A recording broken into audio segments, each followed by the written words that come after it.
Yang muslim Kak Andovi apa Kakak Jovinya sih? Ini pertanyaan dari mana kita? Pertanyaan. Yang muslim Kak Andovi apa Kak Jovi? Kalian tebak di bawah. Coba kalian tebak di bawah. Tebak lagi. Ini Insight Rasa Login.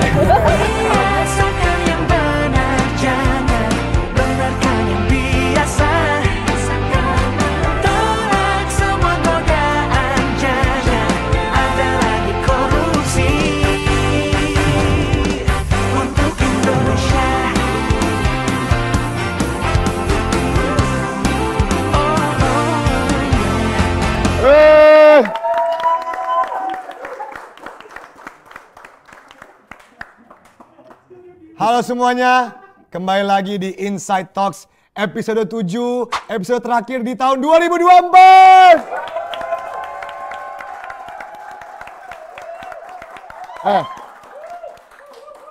Ini ada yang komentar. Apa? Keren nih, tepat waktu. Kita dari episode 1 selalu tepat waktu, guys. Itu dia. Vina Nugraha, oh my god, terakhir. Ini terakhir untuk tahun ini. Karena itu intinya dari integritas kan. Apa yang kita omongin harus kita tepatin. Nah, jangan cuma ngomong doang. Kalau kita bilang jam 7, kita hadir jam 7. Emang siapa Kak Jo yang gak berintegritas dan ngomong sesuai dengan janji di pilkada ini? Oh, kok di pilkada? Oh, pilkada. Oh iya, oh sorry bukan pilkada ya? Oke. Guys, sekarang tanggal 18 ya? Ya. Sekarang tanggal 18 November kita pilkada serentak di seluruh Indonesia itu 9 hari lagi. Rabu tanggal 27 November. Apakah kita libur di hari itu? Iya atau tidak? Iya. Libur. Betul. Libur. Jadi karena semua orang harus milih dong, Andovi. Betul. Jadi semoga sekalian semua di hari Rabu 27 November gunakan hak pilih kalian untuk voting sesuai dengan daerah pemilihan kalian masing-masing. Jadi tentu saja karena kita ngomongin pilkada sebentar lagi, episode terakhir ini itu bakal tentang pilkada. Benar. Dan kalau kalian baru datang sekarang di episode ke-7, kalian bisa nonton ulang seluruh tayangan kita ya. Dari episode 1 sampai sekarang. Itu nanti di Inside Talks di YouTube ACLC KPK. Betul. Dan KPK bakal ngadakan program baru tahun depan. Ada. Program baru apa nih? Nah tapi stay tune di Instagram, oke? Di Instagram aclc.kpk, oke? Jadi semangat siapa nih. tahu kalian juga ada ide kayak, wah programnya mau ke arah mana, siapa tahu mau ngasih insight. Ngasih insight. Nah. Tuh. Kalian Tahun bisa depan kasih insight hostnya masih sama kah? Wah. Ini ditanya. Oke. Baru tahu kalau ada di YouTube, selama ini ada di Selama YouTube ini di semuanya. YouTube. Dan Iya. tentu udah episode 7, gue mau ngetes kepada Kak Jo. Apakah Kak Jo hafal dengan Jumat bersepeda kakak walaupun ini hari Senin? Silakan Kak Jo. Gampang banget lah. Nggak boleh Nih. lihat prompter Kak Jo. Udah bisa tutup Pak nih. Tutup mata. Tutup mata. Tutup mata. Ya, Jumat bersepeda kakak. Hati-hati. Coba Jumat. Tutup ya. Guys, tulis Jumat bersepeda kakak. Oke. Nih. Oke, Jumat bersepeda kakak. Jujur. Mandiri. Betul. Tanggung jawab. Oke. Berani. Sederhana. Betul. Peduli. Betul. Disiplin. Betul. Adil. Kerja keras.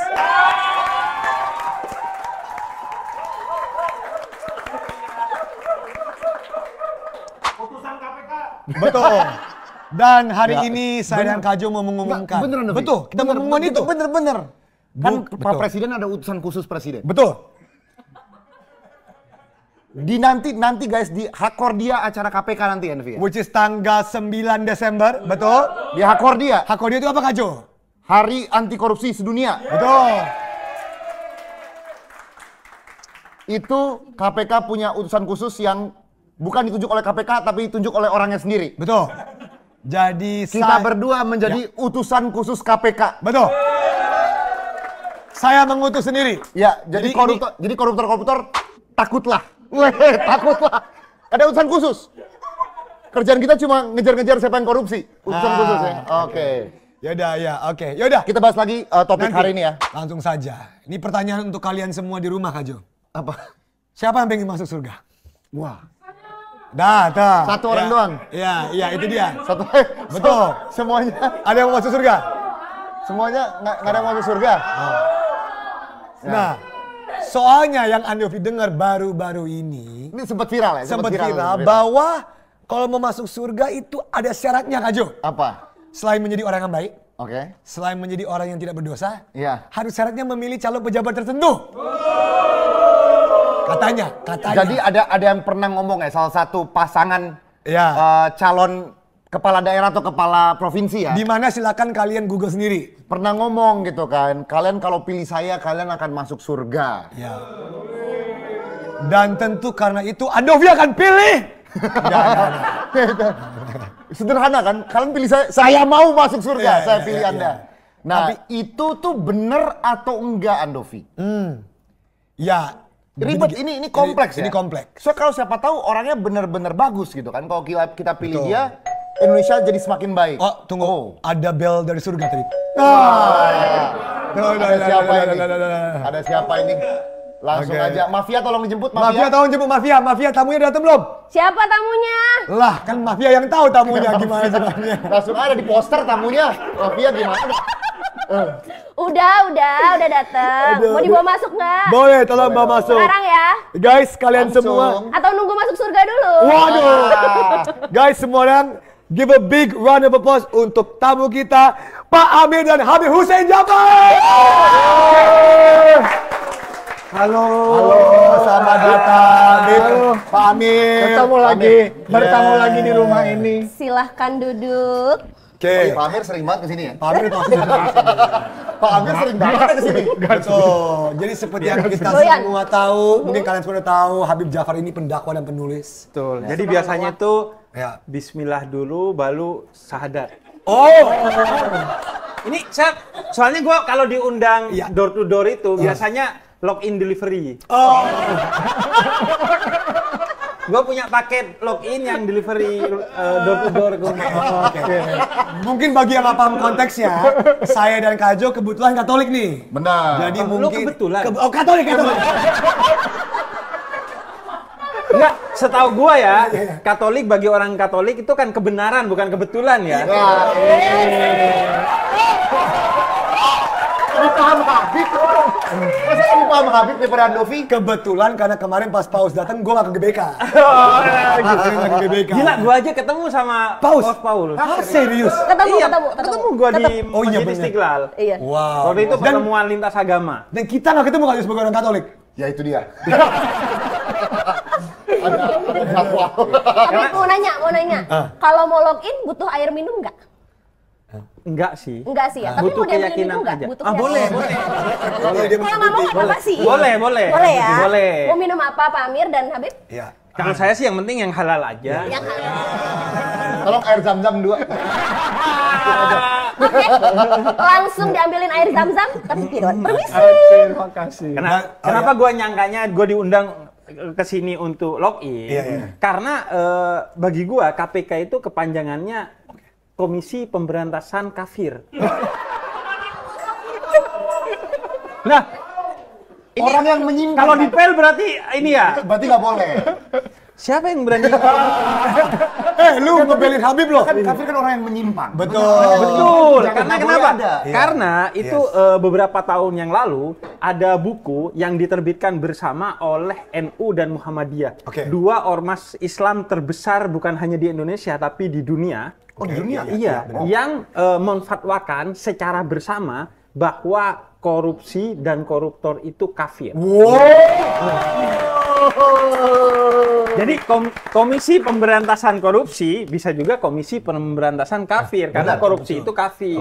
Benar, gue setuju banget. Ini Dan wow. gua rasa semua agama sepakat bahwa korupsi itu Betul. tindak yang salah, yang bejat dan lain Benar, sebagainya. Setuju. Nah ini nih. Tadi Ya, kita udah kenalin Betul, Habib. betul. Pak Amir dong Andovi, Pak Amir. Pak Amir adalah salah satu direktur. Gue nggak mau salah, bener kan? Direktur Sosialisasi Dan kampanye. dan kampanye untuk anti korupsi KPK. Dan Pak Amir, setahu gua kan Andovi dan Jovi Kajo nih ya. tahu tuh kepanjangannya apa ya? Amir ada kepanjangannya kan? Amir. Ada artinya. Amir ada kampanyenya. bro. Ada. Tahu kalau itu Karena singkatan. kos nggak tahu. Amir apa? Anti korupsi. M Mandiri. I Indonesia.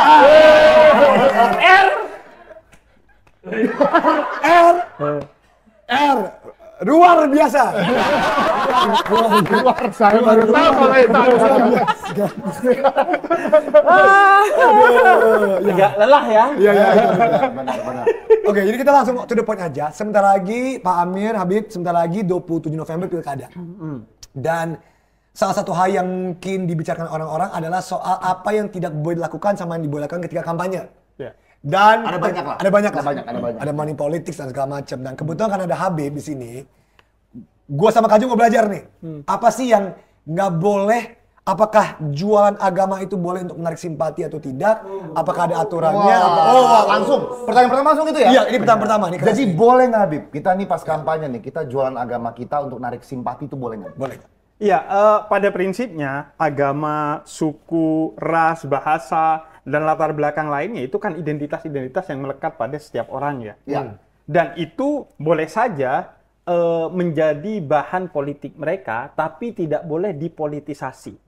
Apa bedanya kalau mereka menyatakan, saya sebagai seorang anak daerah, putra daerah, atau saya sebagai seorang muslim, saya sebagai seorang katolik, gak ada masalah. Yang menjadi masalah ketika itu dipolitisir. Dipolitisir artinya digunakan untuk menjatuhkan, mendiskriminasi, kemudian membangun fanatisme buta dan lain sebagainya untuk dirinya sendiri dan menyingkirkan orang lain. Itu yang menjadi masalah, karena itu sesuatu yang given kan. Orang nggak bisa memilih, orang nggak bisa membentuk. Yang bisa orang pilih dan bentuk itu adalah gagasan, value kan. Karena itu sebaiknya orang tidak memilih berdasarkan identitas-identitas itu, dan calon seharusnya tidak mengkampanyekan identitas-identitas itu, tapi utamanya mengkampanyekan dan kita memilih berdasarkan value atau gagasan yang diberikan oleh calon-calon itu. Karena kalau lo milih berdasarkan orang, bukan berdasarkan gagasan, jatuhnya perjudian tuh. Jatuhnya perjudian? Iya. Kenapa? Artinya kan kayak orang dikocok aja, kemudian keluar siapa, itu yang lo pilih. Nggak ada sesuatu yang lo seleksi dari itu. Paham. Dan kalau dia akhirnya korupsi, atau akhirnya dia mengkhianati janji-janjinya, lo bertanggung jawab atas dosa itu. Tapi kalau lo memilih gagasannya, kalau dia kemudian mengkhianati gagasan itu, lo nggak dapat dosanya. Jadi kalau dari awal pemimpin sudah dipilih dengan cara yang salah, yaitu berjudi, maka apa yang diharapkan dari kepemimpinan dia setelah itu kan? Kalau gue sih ngeliatnya gitu. Oke. Ya kan kalau milih orang ini kayak judi aja loh. Betul. Nggak tinggal dikocok aja. Ngapain kita keluarin anggaran besar hanya untuk memilih orang, bukan memilih gagasan. Oke. Jadi Habib milih gagasan siapa? Langsung kita masuk KTP Habib, KTP Jakarta kan? Gua KTP Jakarta. Gua KTP Berarti Jakarta. ngikutin dong, kayak misalnya kampanye-kampanye ini ngikutin. Tahu lah. Gagasan 1, 2, 3 tahu lah sekarang.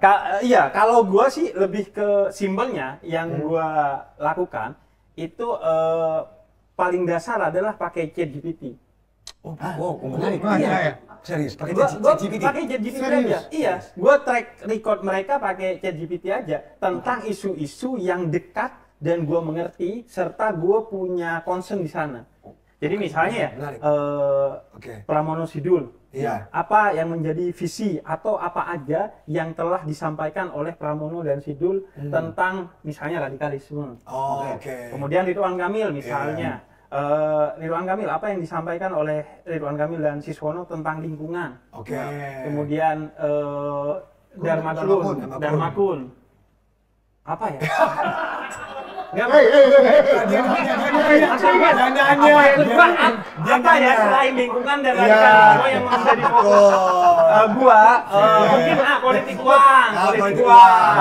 Dia sering bahas COVID-19 ya. Nah itu. COVID-19. Mungkin yang pegang bel terlalu terburu-buru ya. Santai itu prasangka buruk ya. Santai itu prasangka buruk banget. Iya, nanti gua sapuin kok. Terlalu kuat. Kalau gue sih gitu. Jadi gue lihat isu-isu gue misalnya tentang kesehatan mental, lingkungan hidup, kemudian toleransi antarumat beragama. Gue tinggal cari aja di ChatGPT. Ini ngomong apa? Kalau mereka gak apply itu di platform digital, ya terlalu parah karena kita hidup di zaman digital age. Jadi seharusnya mereka masukin visi misi dan komentar-komentarnya di platform digital sih. Oke. Kak cuma nanya ke Pak Amir nih. Pak Amir pasti ya setuju atau ada tambahan terhadap omongan Habib? Setuju. Setuju ya? Setuju. Nah, Kalau kita ingat, saya jadi ingat nih, mendadak nih. Dulu kan Habib muncul itu kan saat dekat-dekat 2017 saat pilkada DKI itu politik identitas banget. Betul. Dan gimana Habib itu kemudian jadi figur baru, ya mendinginkan lah saat itu ya. Mendinginkan setidaknya di dunia medsos gitu. Jadi lebih dingin gitu. Bagaimana dulu polarisasinya kita terpecahnya masyarakat itu ya didinginkan oleh Habib saat itu. Ingat sekali 2016 2017 tuh. Ya, gue kan selalu menyebut diri gue sebagai seorang yang tidak pernah ikut pada politik elektoral. Tapi gue berpolitik kebangsaan. Karena gue masih ingin omongan gue didengar oleh semua anak muda tanpa segmentasi politik tertentu. Karena tujuan utama gue kan mengajak orang untuk beragama dengan baik sehingga kemudian terjadi persaudaraan antar umat beragama gitu. Jadi gue memilih tapi gue gak pernah nge-share pilihan gue, gak pernah ikut kampanye baik pilpres. Nggak ikut, kemarin nggak ikut 1, 2, 3 itu 1, 2 kalau pilpres. Jangan kan itu waktu era Pak Jokowi di periode kedua gue juga udah gak ikut. Kemudian setelah itu pilkada, pilpres, gue gak pernah ikutan. Nggak pernah di debat terus berdiri duduk di belakang gitu pas debat, nggak pernah ya? Teman saya pernah. Lah ini adik saya juga. Oh iya. Tapi menurut gue itu bukan sesuatu yang salah ya. Setiap anak muda berhak kemudian bukan hanya menentukan pilihannya, tapi menyampaikan pilihannya. Dia bisa menjadi corong bagi calon-calon itu. Tapi kalau gua karena posisi gua pendakwah, gua ingin menjadi semacam oase bagi orang-orang yang sudah terpecah mungkin, bagi orang-orang yang tidak dewasa karena perbedaan politik, gua ingin menjadi oase bagi mereka untuk kembali. Makanya politiknya politik kebangsaan. Begitu juga di ruang-ruang agama, misalnya di masjid atau di gereja tuh. Itu yang nggak boleh itu adalah politik elektoral, bukan politik kebangsaan. Kalau politik kebangsaan itu wajib.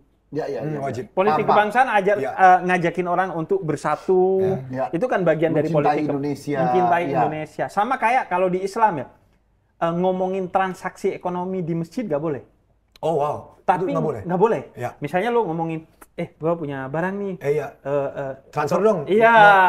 Atau misalnya pendakwah di masjid tuh yang khutbah, kripto lagi bagus. Tolong beli kripto. Semua beli Bitcoin. Beli Bitcoin. Itu nggak boleh. Nggak boleh. Oh, tapi ekonomi makro, ekonomi kebangsaan, Islam harus wajib mengajak orangnya pada ekonomi itu. Misalnya tinggalkan riba, tinggalkan pencurian, tinggalkan hal-hal yang sifatnya ekonomi tapi bernuansa kebangsaan, bukan transaksional. Oh, menarik. Kaju mau kembali ke tentang jualan agama tadi ya. Nah, Pak Amir kan tadi udah tahu lah. Ya Pak Amir tahu Jumat bersepeda kakak. Kan kalau kita tidak mengikuti itu ada banyak tindakan koruptif lah ya. Nah, jualan agama saat kampanye nih oleh salah satu paslon, apakah itu tindakan koruptif atau bukan? Jualan agama ini ya tadi kata Habib ya. Kita pasti milih karena kedekatan identitas itu sah-sah aja kan. Benar. Saya dekat dengan seseorang mungkin karena satu asal, satu daerah, satu kesamaan, satu minat, satu hobi. Itu kan sebenarnya kan identitas, itu adalah atribut dan predikat yang kita punya. Tapi kemudian kalau tadi gunakan sampai mendiskriminasi orang lain, menjelek-jelekan orang lain, itu paling ngeri kan. Kita pernah kita ngalamin ketika kita orang yang berbeda. Ya. Lalu kemudian kita stigma orang itu karena berbeda, lalu kita paksa bahkan orang lain itu dan kita musuhi orang lain yang berbeda sama kita, dan itu yang bahaya. Apakah itu koruptif atau tidak? Balik lagi, korup yang kita definisikan adalah korup itu kan kata lainnya itu kan curang. Jadi semua permainan curang itu ya koruptif. Ini terlepas dari tindak pidananya ya. Perbuatannya curang itu aja ya udah koruptif tuh menurut saya. Kalau gue sih ngejelasinnya gini ya, gampangnya. Semua identitas itu seperti angka 0. Seperti apa? Angka 0. Angka 0. Jadi dia Muslim. Oh dia suka bersepeda. Oh dia orang Jawa. Oh dia begini dan begitu. Semua identitas itu seperti angka 0. Dan kemudian angka 1-nya itu adalah gagasan. Dan bagian utama dari gagasan itu adalah integritas. 0 itu gak ada artinya kalau gak ada gagasan. Jadi 0 itu hanya akan berarti kalau ada gagasannya. Sama kayak 0, kalau nggak ada satunya di depan ya percuma. Jadi yang pertama dan utama menjadi sebab kita memilih adalah gagasan. Dan gagasan yang pertama dan utama menurut gua adalah integritas. Karena integritas itu adalah gagasan yang paling jujur dari seseorang. Karena dia kita dapatkan dari sebelum dia mencalonkan diri. Karena kalau udah mencalonkan diri bisa jadi pencitraan kan. Benar. Ini pondasi yang benar tuh integritas ya. Integritas kalau menurut gua. Nah, ini jadi bridging. Apakah pilkada pemilu kita adalah adu gagasan? Ya. Jadi adu gagasan atau adu transaksi ekonomi, transaksi atau adu yang lain. Adu yang tadi kalau nggak pilih saya masuk neraka, tidak masuk surga. Itu padahal ya bukan adu gagasan tadi. Benar. Itu gagasannya di mana itu? Gagasan di mana? Itu malah apa sih lebih threat gitu kan, mengancam itu. Kalau Anda nggak pilih saya, Anda nggak masuk surga gitu kan. Dan ini ancaman kan, itu kan. Iya, sependek yang gue tahu ya. Iya. Surga dan neraka itu hak prerogatif Tuhan. Hanya Tuhan yang tahu dan menentukan siapa yang masuk surga dan siapa yang tidak masuk surga. Jadi kalau ada orang yang bilang siapa yang memilih saya, dia masuk surga, berarti kan dia ngambil hak prerogatifnya Tuhan. Dan setahu gua dalam sejarah hidup manusia yang paling populer dalam mengambil hak Tuhan itu adalah Firaun. Karena Firaun itu kan mengaku Tuhan. Ana rabbukumul a'la, aku Tuhanmu yang maha tinggi. Jadi kalau ada orang yang nggak jualan gagasan, tapi jualan surga dan neraka, jangan-jangan dia ini Firaun 4.0. Firaun 4.0. Oh, itu ditulis tuh. Firaun. Wow. Itu bakal histori semua orang-orang nanti. Firaun 4.0. Oh ya gitu. Jadi bagi gue kayak nol gitu. Nol itu kalau ada satunya menjadi berarti nol. Jadi ada artinya. Bahwa lu memilih karena hobi, ya gak apa-apa. Lu memilih karena agama, ya gak apa-apa. Tapi yang sebelum itu adalah angka satunya itu gagasannya. Karena orang kalau gagasannya jelek, apalagi gagasannya itu buruk, jelas dia bertentangan dengan agama. Jelas dia bertentangan dengan segala sesuatu yang sifatnya identitas itu. Nah, tadi ini ada orang yang membara-bara sih di komen bertanya dan kayaknya saya langsung nanya aja biar diskusi langsung panas. Sebelum membara-bara kita ada air putih dulu. Sambil baca komen, untuk sambil mendinginkan. minum. Untuk mendinginkan. Oke. Biar nggak panas-panas. Ini lumayan menarik nih pertanyaannya karena bisa membuat diskusi lebih seru. Oh iya, sorry. Jadi tadi dia tanya nih, ini kan Indonesia adalah negara yang mayoritas Islam. Iya. Nah, tadi kan kata Habib, integritas ini satu dan tadi angka 0 itulah agama kita, sifat kita dan lain-lain. Apakah boleh memilih orang yang berintegritas tapi non-is kalau kita orang Islam? Itu dia pertanyaannya tadi di online. Gimana tuh, Bib? Ya, menurut gue itu sama kayak problem pada partai politik. Kita sekarang seringkali di berbagai pilkada, di beberapa daerah, baik provinsi maupun kabupaten kota, disuguhkan calon-calon yang nggak berintegritas. Dan kita dipaksa memilih calon-calon yang tidak berintegritas. Akhirnya kita dipaksa memilih sekumpulan orang jelek, mana yang paling sedikit kejelekannya. Bukan mana yang terbaik dari yang baik. Tapi mana yang paling sedikit jeleknya. Yang terbaik dari kumpulan orang-orang buruk. Nah, begitu juga soal pertanyaan tadi. Menurut gua, kita tidak seharusnya berada dalam posisi itu. Kita punya ratusan juta orang Islam, kita punya jutaan orang Katolik. Kenapa kita harus memilih orang Islam yang jelek, orang Katolik yang jelek? Maka yang harus dilakukan adalah kita sebagai umat beragama mendorong agama berperan dalam politik kebangsaan dengan menyajikan calon-calon yang berintegritas. Kalau dia nggak berintegritas, ya siapapun apapun dia. Karena gini, kalau dalam terminologi Islam, kekafiran itu bukan hanya tentang orang yang tidak beragama Islam. Tapi orang yang tidak bersyukur di Quran disebut orang kafir. Kemudian orang yang keras kepala dalam Islam disebut orang kafir. Orang korupsi, NU dan Muhammadiyah menyepakatinya sebagai orang kafir. Jadi walaupun agamanya Islam, tapi kalau dia tidak berintegritas, berarti dia seorang Muslim yang di dalamnya ada nilai-nilai kekafiran. Jadi akhirnya kalau gue sih nggak mau kemudian kita dipaksa berada di kondisi akhirnya memilih non Muslim baik atau Muslim yang tidak baik. Enggak, bagi gue akan menuntut daerah gua, provinsi gua, negara gua untuk menghadirkan calon-calon yang baik. Makanya seharusnya bagi gua ya, kita bersuara seperti ini tidak hanya di musim pilkada, tapi setiap saat agar kita tidak tiba-tiba jreng gitu disuguhkan pilihan yang sama-sama milih apapun kita rugi, giliran golput kita nggak boleh. Ini gimana sih ini maksudnya? Golput nggak boleh, milih nggak dikasih suguhan yang baik. Ini mau apa? Itu kalau kayak orang main catur yang tiba-tiba, brak gitu, bar aja nih. Gitu sih. Makanya kalau gue inginnya ya dari awal memang kita harus bersuara terus agar kita tidak dikasih pilihan-pilihan yang jelek dan kita tidak dijebak dalam dualisme yang serba salah. Benar. Dualisme yang serba salah. Non muslim tapi baik atau muslim tapi nggak baik. Enggak, gue nggak mau pilihan-pilihan itu. Gue mau yang menurut gue terbaik dari semua orang baik. Iya, dan itu bukan kerjaan kita dong. Betul. Kita nggak pernah dikasih anggaran untuk ngurusin itu. Kita bukan kepala partai politik. Betul.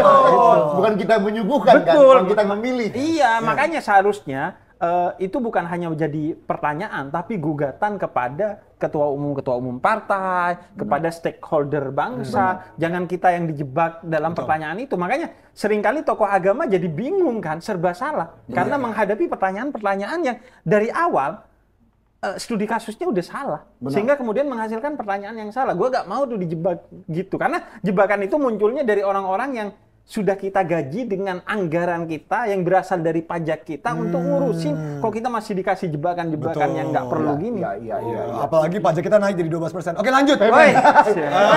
Itu fakta ini. Itu fakta. Itu fakta. Kementerian Keuangan itu sahabat. Oh, sahabat. Nah, aku mau tanya ke Mas Amir dan Habib. Ini soal yang lagi rame nih, itu soal sedekah. Oke. Nah, ini mungkin sesuatu hal yang jujur aku juga bingung. Apa definisi sedekah? Dan apa menurut kalian calon pejabat yang mungkin ngomong dan mengemas bahwa oh ini sedekah kok, ini lagi di masa kampanye atau di masa luar kampanye, enggak ini Saya bukan ngasih kalian uang untuk milih saya sedang bersedekah. Sedekah. Oke. Nah itu gimana tuh, atau Pak Amir, bebas. Ini gimana masalah konsep sedekah ini, tolong boleh diajarkan saya yang mungkin kurang paham soal konsep sedekah ini. Ya, mungkin Pak Amir dulu ya cerita Iya, bagaimana studi kasusnya, kemudian bagaimana perspektif KPK, baru gue yang... Iya. Karena kalau gue, kayaknya kalau lo mau belajar sedekah, endingnya kemana nih? Ini diajak login. Teman-teman, nama saya Ando Vida Lopez dan saya kan Terlalu banyak kan? Enggak, soalnya Asik nih. nanya doang masuk kagak. Iya. Kayaknya ini gue butuh lebih sering nongkrong sama Habib nih. Itu mah cukup di pasar Tanah Abang ya. Nanya-nanya doang, beli kagak lo.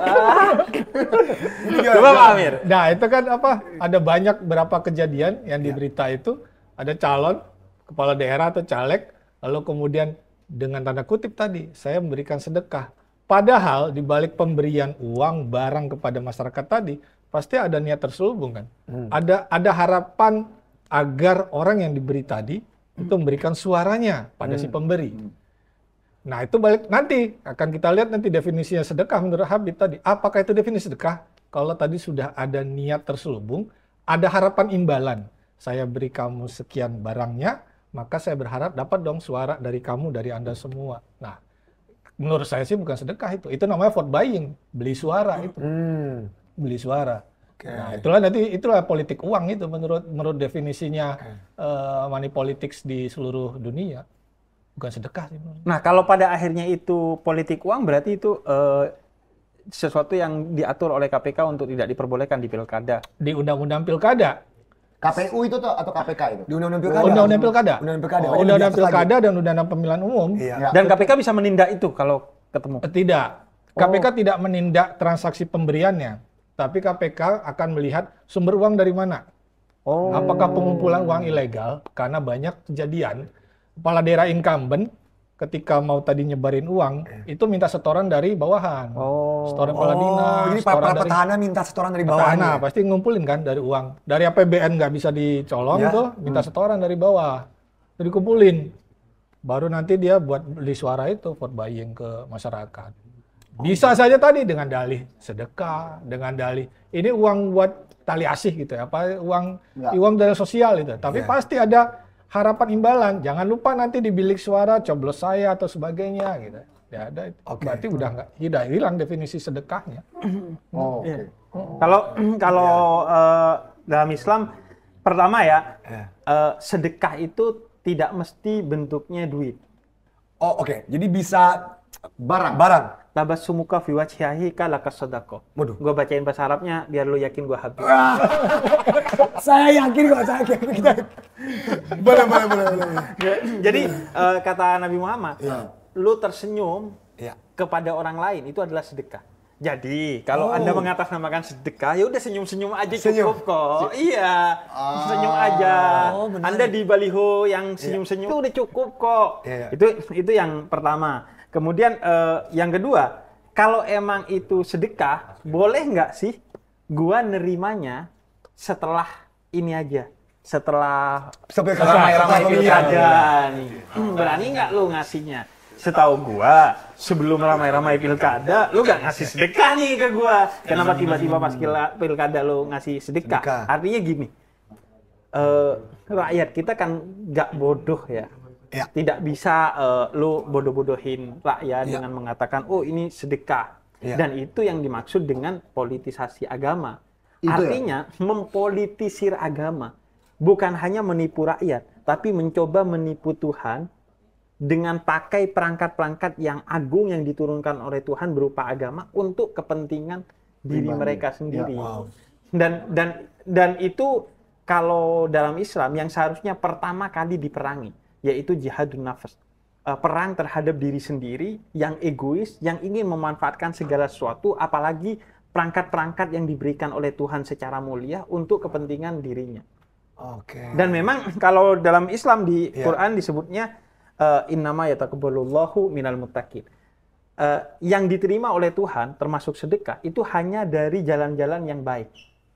Kalau untuk nyari suara, untuk mendapatkan atensi, kemudian bukan untuk sedekah. mendapatkan followers dan lain sebagainya. Makanya bagi gua korupsi itu kan di Indonesia sudah mendarah daging ya dan relatif sudah struktural. Ya. Makanya perangnya memang harus Struktural sepanjang juga. masa dan struktural dari awal. Kalau gua sebaiknya kita menolak tuh sedekah-sedekah giveaway yang tujuannya untuk mencari follower. Sedekah giveaway. Catat, sedekah giveaway. Iya, Itu membangun tindakan-tindakan koruptif dari itu bibitnya ya? Itu bibitnya ya? bibitnya. Bahkan bibit yang lebih mendasar menurut gua, kita tuh sering di sekolah boleh bohong asal benar. Boleh nyontek demi mendapatkan jawaban yang benar. Padahal seorang ahli ilmu, dia itu boleh salah tapi nggak boleh bohong. Betul. Dia boleh salah. boleh salah. Namanya juga manusia ya. Seprofesor apapun lo mungkin iya. lo salah, tapi yang nggak boleh lo berbohong. Betul. Jadi menurut gua kita juga nggak hanya bicara soal pilkada dan calon pemimpin, tapi juga In general. semuanya lah. Iya. Karena seringkali kita tanpa sadar terjebak dalam praktik koruptif itu. Ya. Sebenarnya tadi selain ada bibit-bibit di sekolah, tadi di off cam Habib juga ngomong bibit-bibit lain. Tapi kita nggak akan bahas di sini. Yang mana tuh? Yang itu, yang punya itu, akun kedua. Oke lanjut. Jadi, kita Yang mana itu?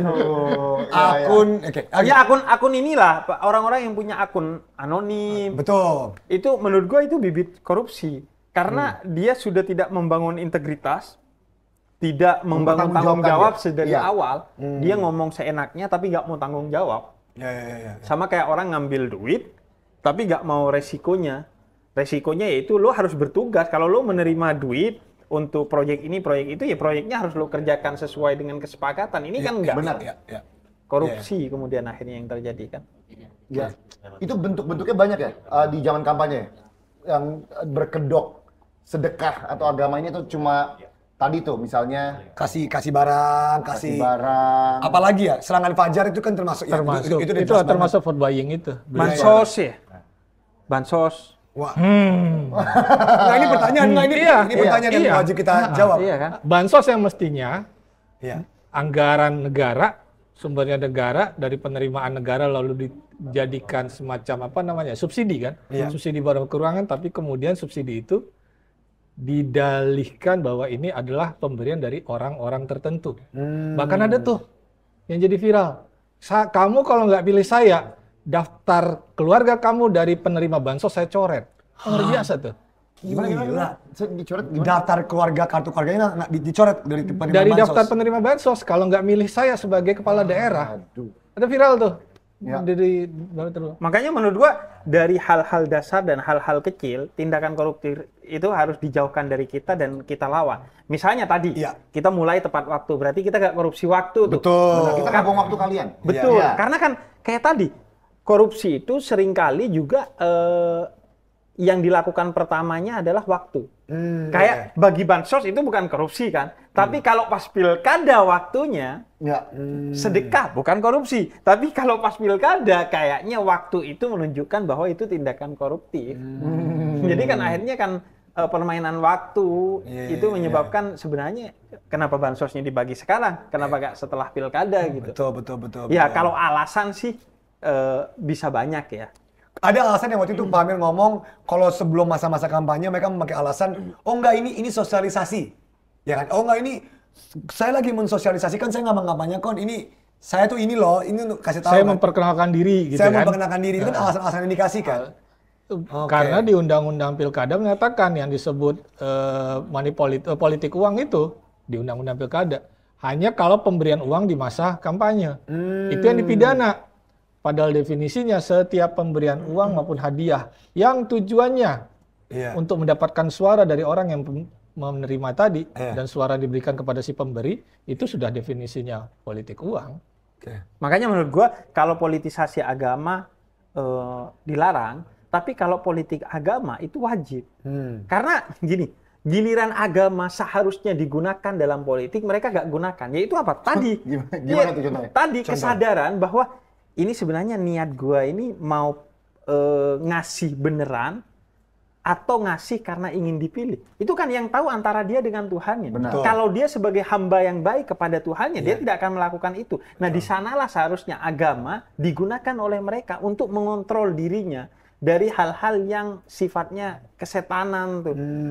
Tapi menjadi politik yang berketuhanan tuh. Tapi mereka malah nggak pakai itu. Karena kalau lembaga kan akhirnya mungkin ya bisa nge-track, tapi pada batas tertentu kan nggak bisa nge-track kan niat seseorang kan. Kayak ginilah yang kadang kita temui ya. Dia belum nyalonin nih, tapi dia tahu dia bakal nyalonin sebagai petahana. Tapi sebelum dia nyalonin, dia pasang baliho-baliho tentang sesuatu yang menjadi concern daerah, misalnya di jalanan, hati-hati berkendara. Kemudian tulisan hati-hatinya lebih kecil dari fotonya dia. Dari Itu kan mukanya. susah ya nge-tracknya ya, apalagi iya. sebelum masa kampanye dan lain sebagainya. Maka sebenarnya ya seharusnya politik agama itu di sana. Berpolitik dengan kesadaran bahwa seolah-olah dia melihat Tuhan. Kalau dia tidak bisa berpolitik seperti itu, kesadarilah bahwa Tuhan melihat lu gitu.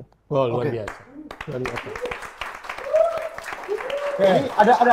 Ini ada Itu bagus kan? Itu ada bagus. Tapi ada pertanyaan netizen yang nyambung ke ini semua. Kan dia nanya, dia tuh kayaknya nih orang kepo banget. Dia mau tahu ya, kayak gimana cara kita bedain antara sedekah yang tulus sama money politik? Ini gimana cara bedain? Dari Revolsoni License. Apa ya tanda-tanda yang pasti mengatakan bahwa ini adalah money politik dan bukan sedekah?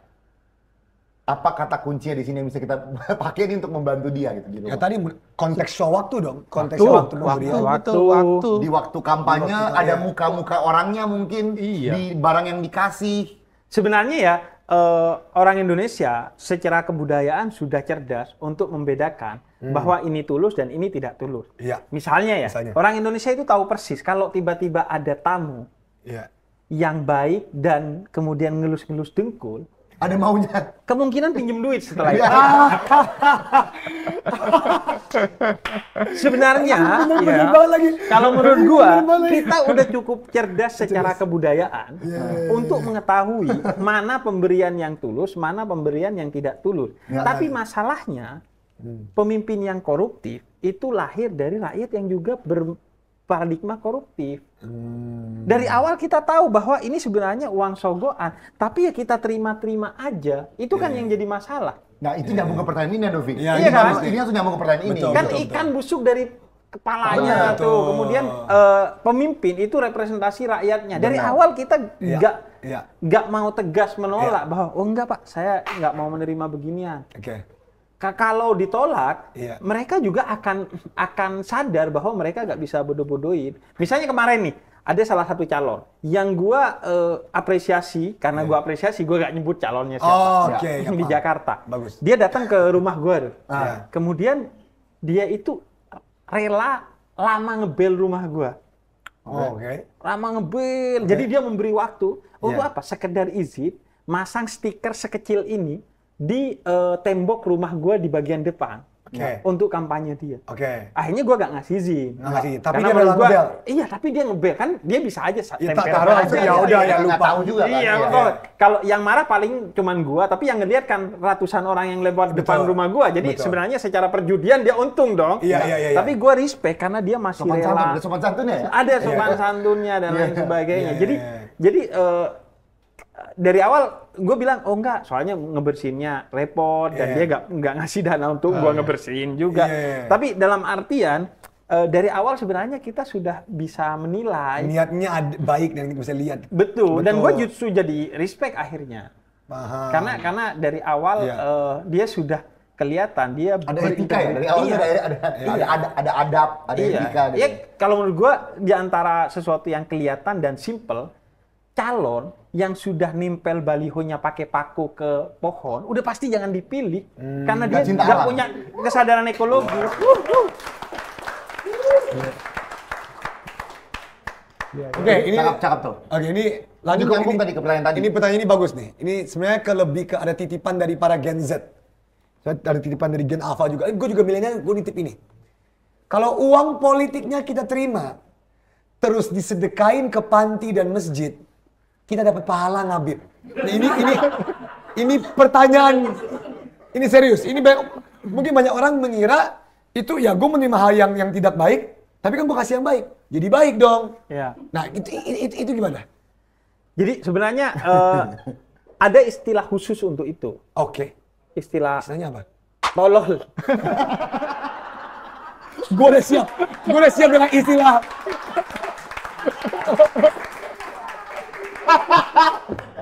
Gue udah siap dengan ilmu. Dengan ilmu baru. Sih udah bahasa Arab tuh. Ada bahasa Arab, kira bahasa Arab. Enggak, kalau di Islam kata Nabi Muhammad, Allahul Jamil wa yuhibbul jamal. Tuhan itu indah dan hanya menerima segala sesuatu yang indah. Menyukai segala sesuatu yang indah. Kalau lo gak punya duit, lo sedekah aja senyuman. Jadi nggak perlu lo sampai nyuri untuk sedekah. Karena lo tidak nyuri aja itu bentuk ketaatan. Wow. Dan ini ada apa satu dinasti Timur Leng. View. Iya kan? Saya kira dinasti. Oke. Enggak, bukan. Ada dinasti Timur Leng itu di Kering-keringan Suriah. Oke, di Dulu Suriah. ada ulama namanya Syekh Hasni. Syekh Syekh Hasni ini bilang bahwa dan ini bukan hanya berbasis teori ilmu yang dia punya, tapi praktis melihat keadaan kedinastian pada saat itu. Kata dia, pondasi utama kehancuran suatu bangsa itu adalah politik uang Oke. yang mengatasnamakan agama.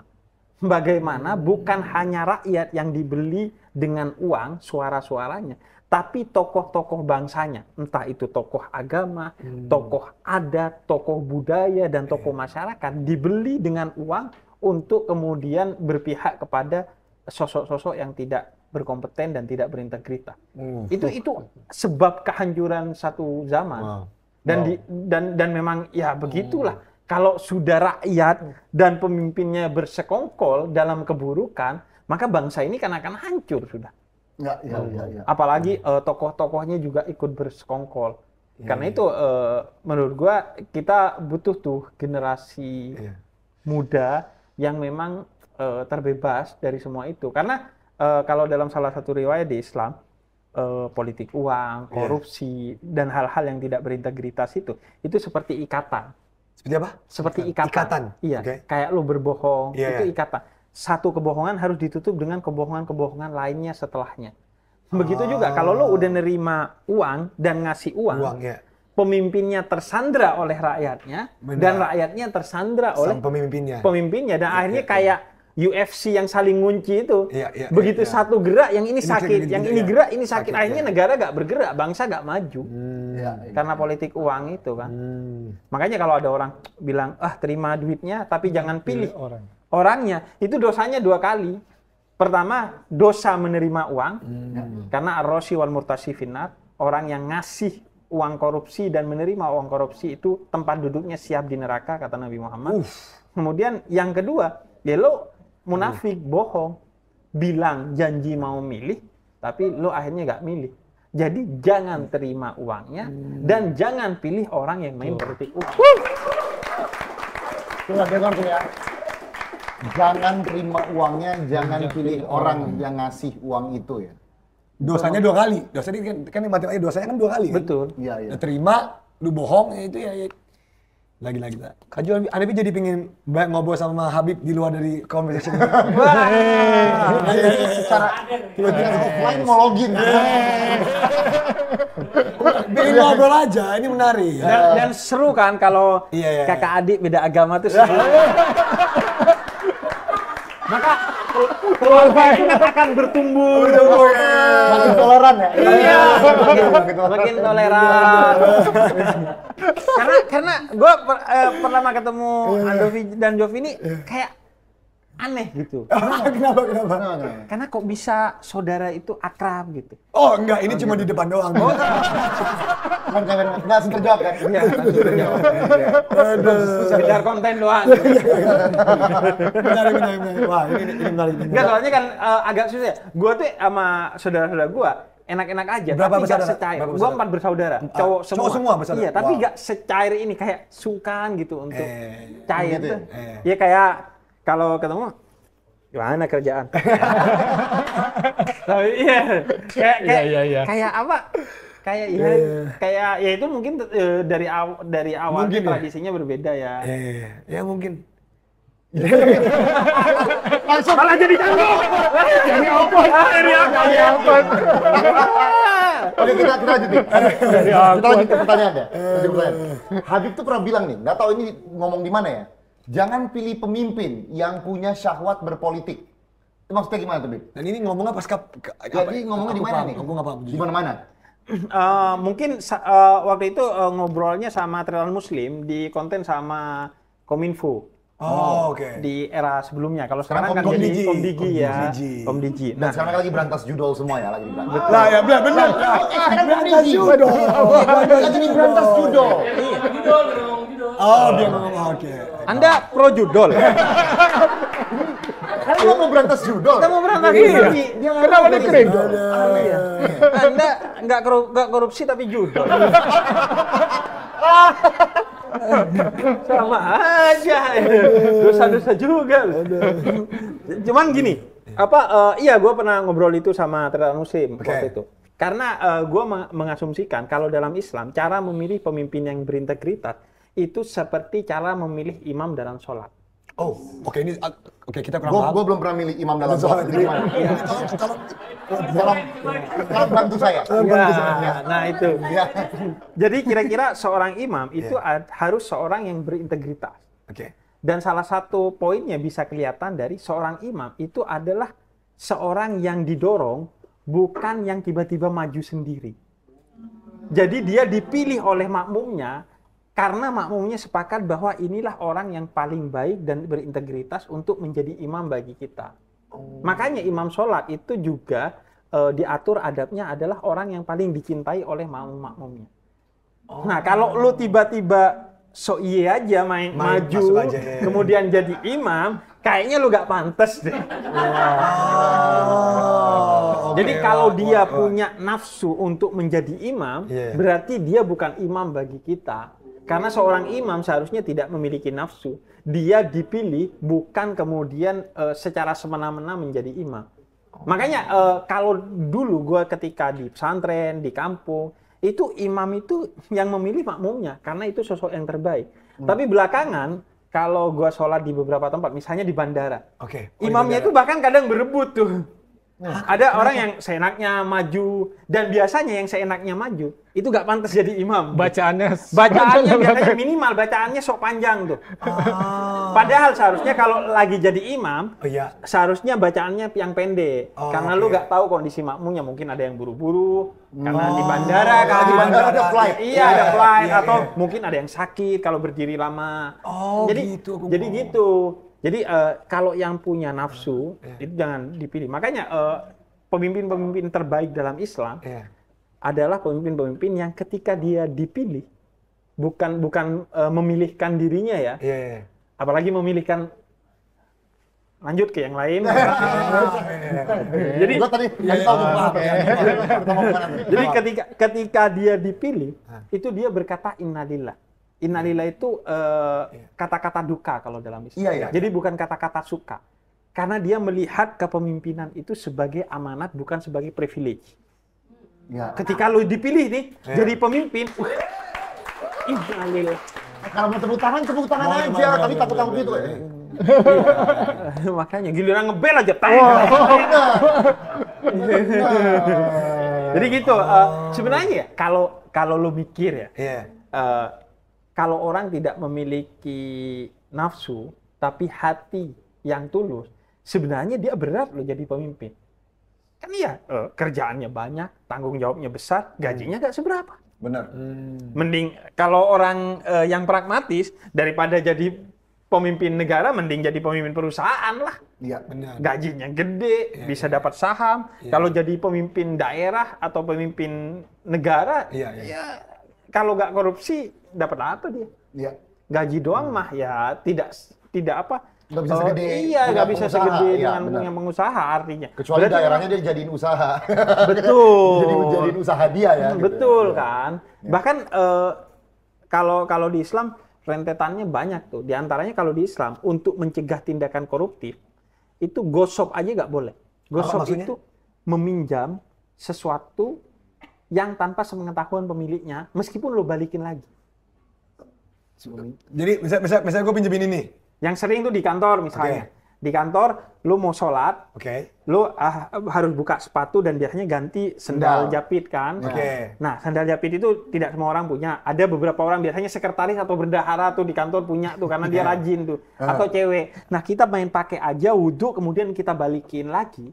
Itu aja kalau dalam Islam itu dikategorikan sebagai dosa besar, bukan hanya dosa. Dosa besar. Dosa besar.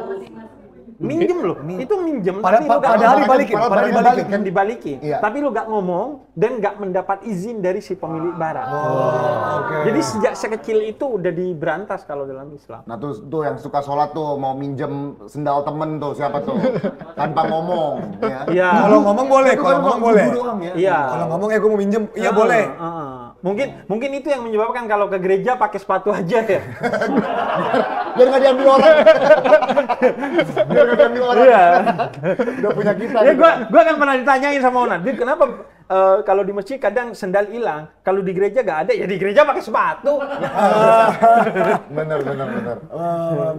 Jadi itu sih kalau sebagaimana mungkin di KPK juga kan korupsi itu nggak mesti hanya ngasih duit kan? Pasti ada kategorinya kan. Macam-macam. Ada 7 klaster kategori tindak pidana korupsi dari mulai ada 7 klaster. Dari mulai perbuatan melawan hukum yang merugikan keuangan negara. Misalnya nyuri anggaran, nyuri kas negara itu satu. Terus ada suap menyuap. Ada penerimaan gratifikasi. Ada pemerasan, penggelapan tadi kalau gosop tadi tuh. Mungkin masuk kategori penggelapan. Penggelapan itu yang tadi yang mungkin dia nyimpan amanah barang milik negara atau barang apa gitu, kemudian dia gunakan buat keuntungan diri sendiri, itu kan penggelapan. Terus dalam pengadaan barang dan jasa, perbuatan curang dan sebagainya, itu banyak kategorinya. Ya kalau di Islam tuh ada riswah itu ruswah yang disebutnya itu jadi suap. Iya, itu jadi suap. Kemudian ada gulul. Gulul itu mencuri tapi milik publik. Berarti yang tadi anggaran negara. Ya kayak inilah, kayak apa? Gua pas kecil dulu. Oh gimana? Pas kecil. Iya. Pernah apa nih hulul? Iya, rel kereta tuh. Diambil murnya tuh kan. Gua Madura swasta. Ano kan kadang kita tuh ini kan kayak dulu telepon umum kan, sering tuh orang tiba-tiba nyuri ini, nyuri itu. Wow. Lu gak relate ya? Enggak, Gak gua relate. Kita bukan orang Madura. pertama. Iya. Itu besi-besi. Tunggu, Jadi ada apa lagi? Di KPK ada 7. Ini ada berapa? Di Al-Quran. ada banyak, ada banyak gosop, ada roswah. Roswah itu tadi suap Suap menyuap, menyuap. gosop itu tadi minjam, kemudian ada gulul, kemudian ada pencurian, dan semua itu diatur dalam Suratul Baqarah ayat 188, mengambil sesuatu yang bukan hak lo itu dilarang dalam Islam.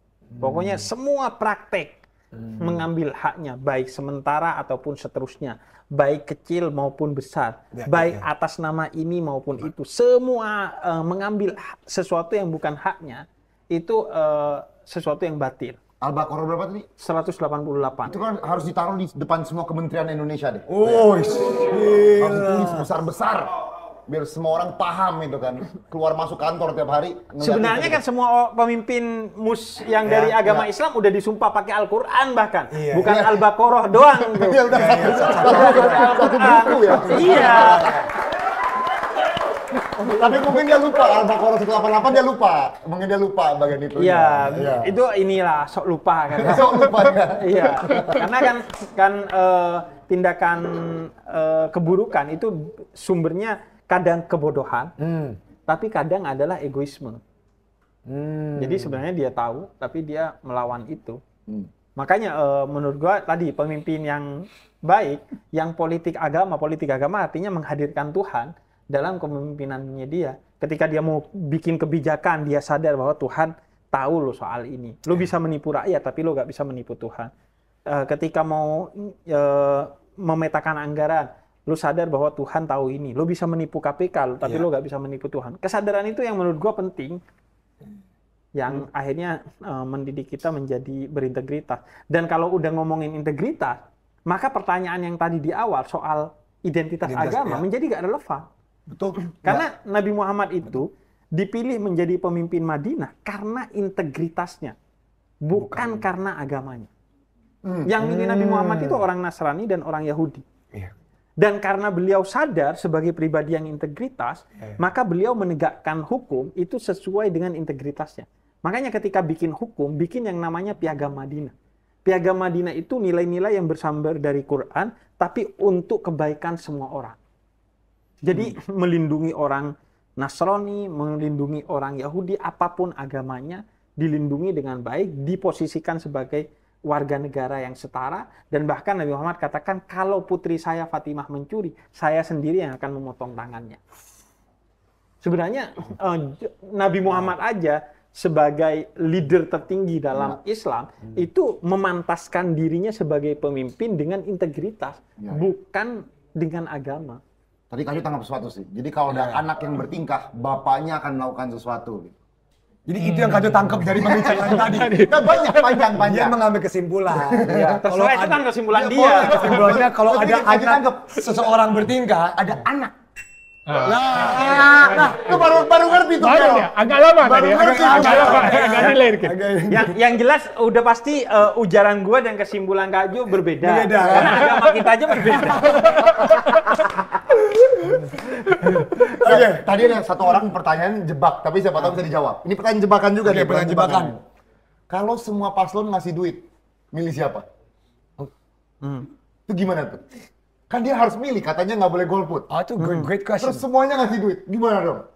Nah, Ini Itu kayak Bang sama Mir nih di gimana? pertanyaan ini tuh.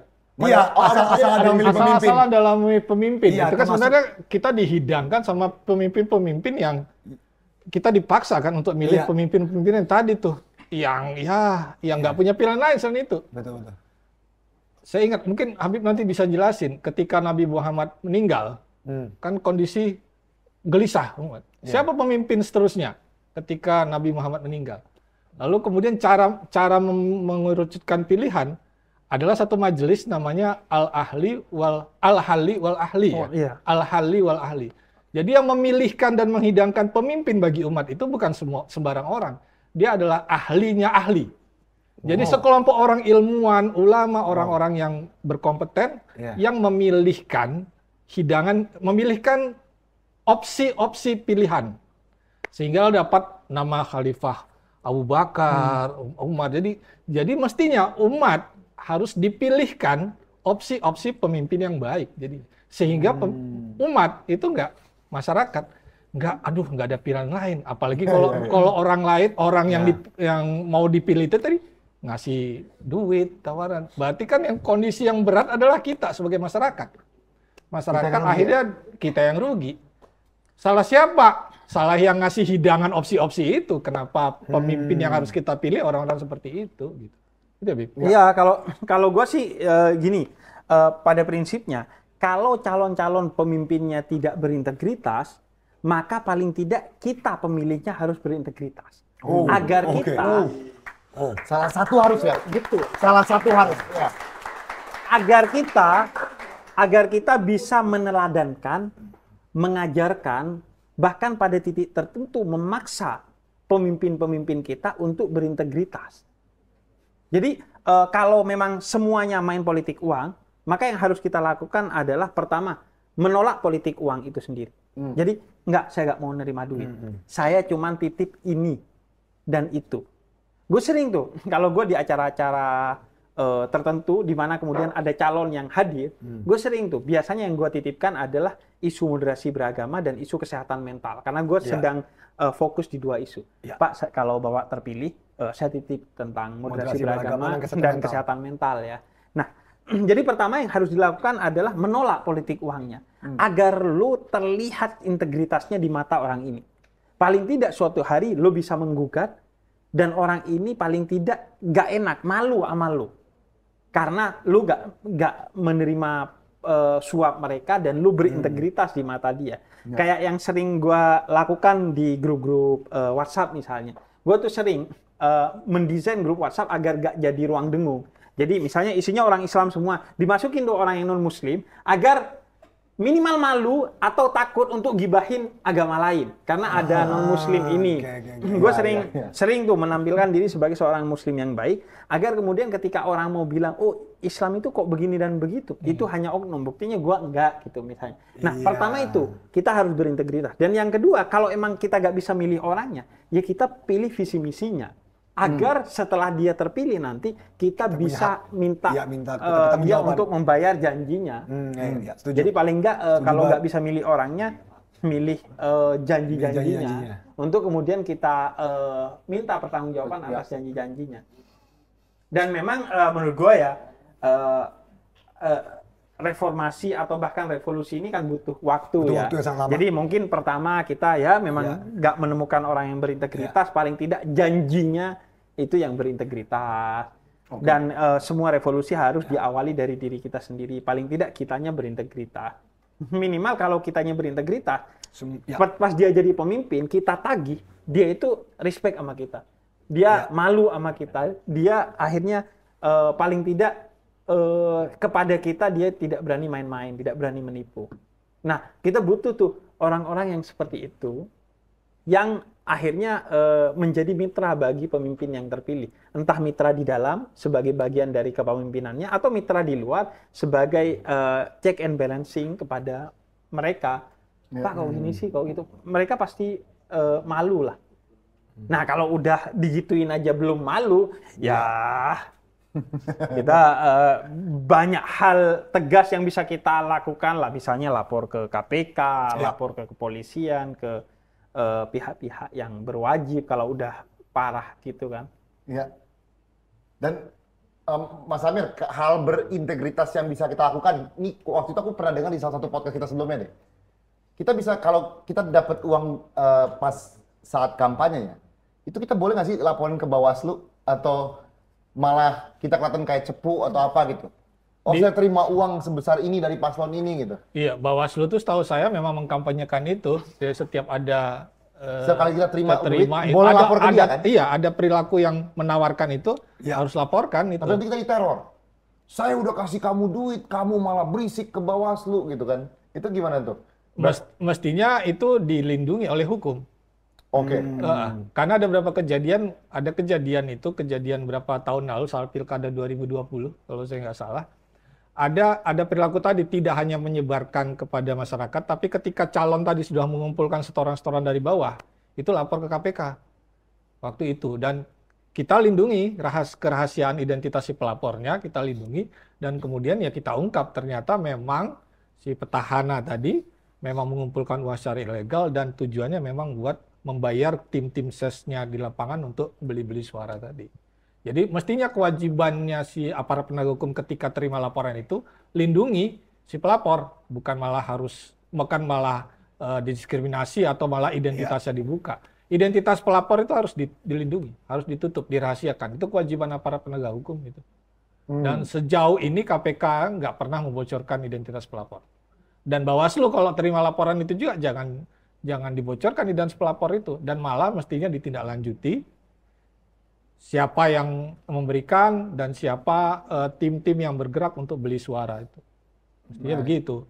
Sebenarnya kan kalau hal-hal seperti itu kan biasanya koordinatornya sampai di tingkat RT ya. Pasti. Setahu gua ya, politik uang itu biasanya koordinatornya sampai di tingkat RT. Bahkan betul. bisa ketahuan kalau lu nerima duitnya dan nggak milih orangnya. Ketahuan. Itu ketahuan. Karena kan dia hanya mengontrol RT, berapa puluh atau ratus orang kan. Iya. Jadi bisa ketahuan. Maka menurut gua tidak ada jalan lain kecuali dengan lu tidak menerima. Lu tidak menerima agar lu tidak ragu untuk bersuara tentang mana yang benar dan mana yang salah, dan agar lu dihormati oleh orang itu. Itu kan banyak orang yang walaupun bersuara, tapi para pemimpin-pemimpin yang korup itu juga mikir 2 kali minimal untuk melawan orang tersebut kalau dia berintegritas kan. Banyaklah contohnya di tingkat daerah hingga nasional. Orang-orang yang berintegritas dan dia lantang bersuara, tapi nggak pernah diapa-apain oleh orang-orang yang dikritik karena dia tahu orang ini emang bener lurus nih. Dan kalaupun lu ragu bahwa lu tidak akan mendapatkan perlindungan dari hukum manusia, entah itu perangkat-perangkat pejabat hukum, lu akan mendapatkan perlindungan dari Tuhan kan. Ya. Itu yang harus dilihat. Perlindungan tertinggi. Iya. Benar. Kalaupun kenapa ya udah emang hidup kan suatu hari akan berakhir. Daripada berakhir sia-sia mending berakhir bagus gitu. Iya. Kalau gue mendapatkan itu dari ayah gue, kata ayah gue, jangan pernah lu menyanyiakan kesempatan untuk mati dalam keadaan terbaik gitu. Kalau lu dapat kesempatan untuk mati berintegritas ya kenapa enggak toh? Kalaupun enggak mati berintegritas suatu hari lu akan mati juga daripada mati konyol. Mending mati berintegritas lah. Sebenarnya berat. Sebenarnya pernyataan lu barusan, ini gue nggak usah ngomong banyak, tapi banyak dong ngomongnya. Gue dan Kajo juga mendengar pernyataan barusan dari beberapa orang penyidik-penyidik tertentu di KPK. Gue dengar hal yang sama yang dia ngomong tadi. Don't be scared, jangan takut kalau lu jatuh atau kenapa-kenapa ketika lo lagi melakukan suatu kebenaran. Jadi ya itu Kajo, yang itu kita juga belajar. Ya penyidik KPK seharusnya seperti itu. Penyidik KPK seharusnya seperti itu. Dan kita juga mendengar dari beberapa kok. Iya. Jadi itu. Ya namanya hidup kan ya. Namanya sesuatu hidup. yang penuh dengan ketakutan, kecemasan itu mengiringi kita. Baik tentang masa depan maupun tentang masa lalu atau bahkan di masa kini apa yang sedang kita jalani.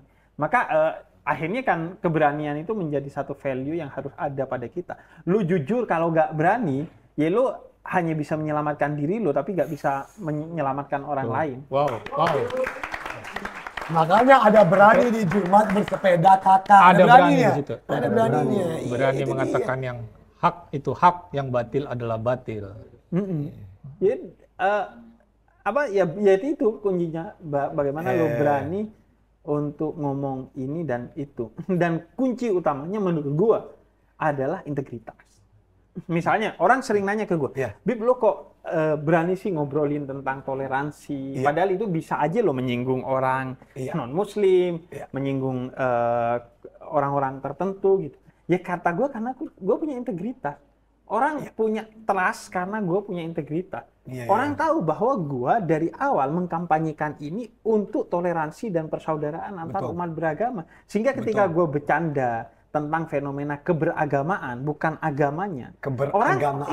Orang jadi santai aja karena orang percaya pada integritas gue, bahwa gue berintegritas untuk membangun toleransi dan moderasi umat beragama. Sehingga dia gak curiga, wah Habib nih mau ngancurin citra agama saya nih, mau ngancurin citra tokoh atau umat beragama di Indonesia? Enggak, karena integritas itu menurut gue yang utama. Penting. Makanya bahkan Nabi Muhammad sebelum beliau menjadi nabi, rasul, pemimpin, yang menjadi sifat pertama dan utama beliau itu al-amin.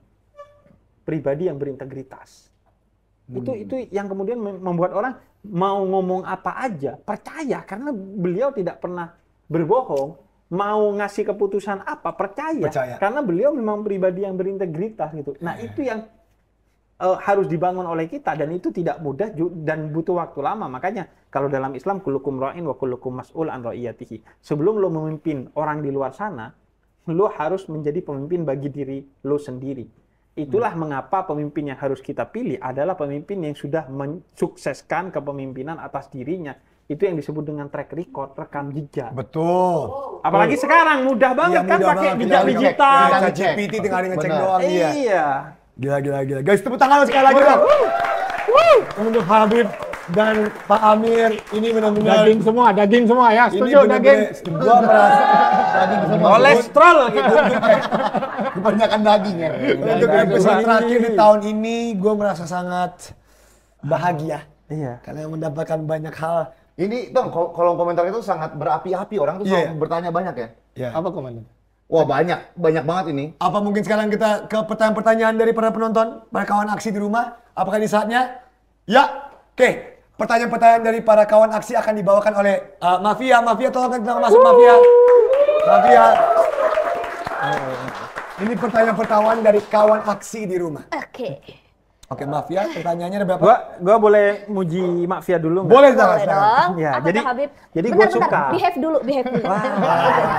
Ya, karena kan Behave dulu. mafia itu biasanya konotasinya negatif Oh, ya. iya. Kalau ini mafia kan. Ya, spasi. Ya, Iya. orang bisa salah paham jadi mafia, tapi itu bagus untuk kemudian memberikan edukasi yang positif. Iya. Karena kayak Pendeta Jack Manuputi yang baru jadi pemimpin PGI. GBI atau PGI? Saya juga nggak tahu. PGI sih setahu gua. Saya juga Katolik yang gue tahu Karena jawaban itu Kristen, gue Katolik. Jadi Iya. beda. Itu dua hal yang beda. Kalau mereka wali gereja. Betul, kita oleh gereja. Iya kan? Gue saking taunya tentang agama Katolik. Sampai kemarin Fior bilang, Habib mu'alaf ya. Mohon maaf, Habib mu'alaf kan dua kata lucu.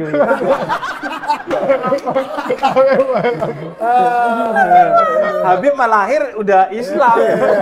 Harus Islam. Awas tidak Islam. Masa Habib non Muslim. Jadi beliau itu bikin yang namanya provokasi perdamaian. Provokasi perdamaian. Jadi jangan hanya orang itu dibiarkan memprovokasi untuk kekacauan, tapi mari kita bikin provokasi untuk perdamaian. Nah, ini jadi mafia jangan hanya untuk hal-hal yang negatif. Mari kita bersinergi dalam mafia untuk hal-hal yang positif.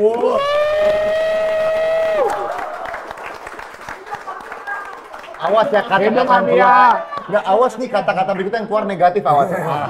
Harus provokasi untuk yang positif. Provokasi buat positif ya. Kedamaian. Masalahnya berat ini. Pertanyaannya berat banget. Pertanyaannya berat banget ya. Ada apa aja pertanyaan hari ini? Bentar. Wow. Wah, jauh banget. Scrollnya, waduh. Malu baru dibeliin baru. Tidak. Positif tapi bodoh ya.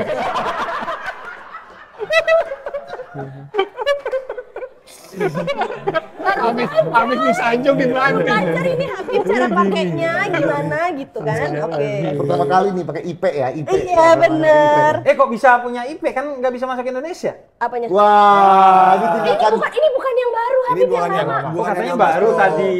Baru dibeliin. Oh, baru Katanya dibeliin. dua bos saya ini baik hati. Oh iya, salam Di episode terakhir dibeliin HP baru. Wow, saya tidak tahu nih, saya tidak tahu ini. saya juga nggak tahu ini dari mana. Hati-hati loh. Kalau bos baik tuh hati-hati loh. Oke. Karena biasanya karyawan itu bukan hanya tidak punya bos baik, tapi dia punya grup WhatsApp yang nggak ada bosnya.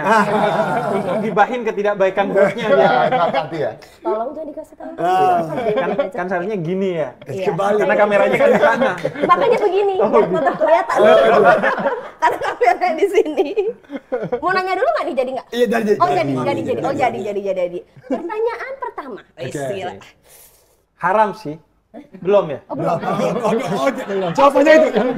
Kemungkinan jawabannya itu. Negatif. Pertanyaan apa hukumnya? Biasanya kan apa hukumnya? Tapi bisa nyambung, bisa nyambung. Oke, coba. Kita dengarkan dulu pertanyaan pertama. Iya.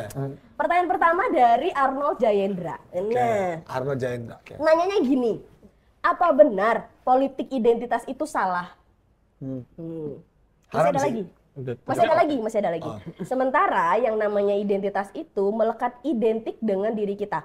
Contohnya adalah misalkan di Amerika udah biasa nih politik identitas. Contohnya Oke. Obama itu lekat sebagai presiden kulit hitam, Kamala Harris lekat sebagai capres dari kalangan imigran. Nah, kumaha Habib tadi?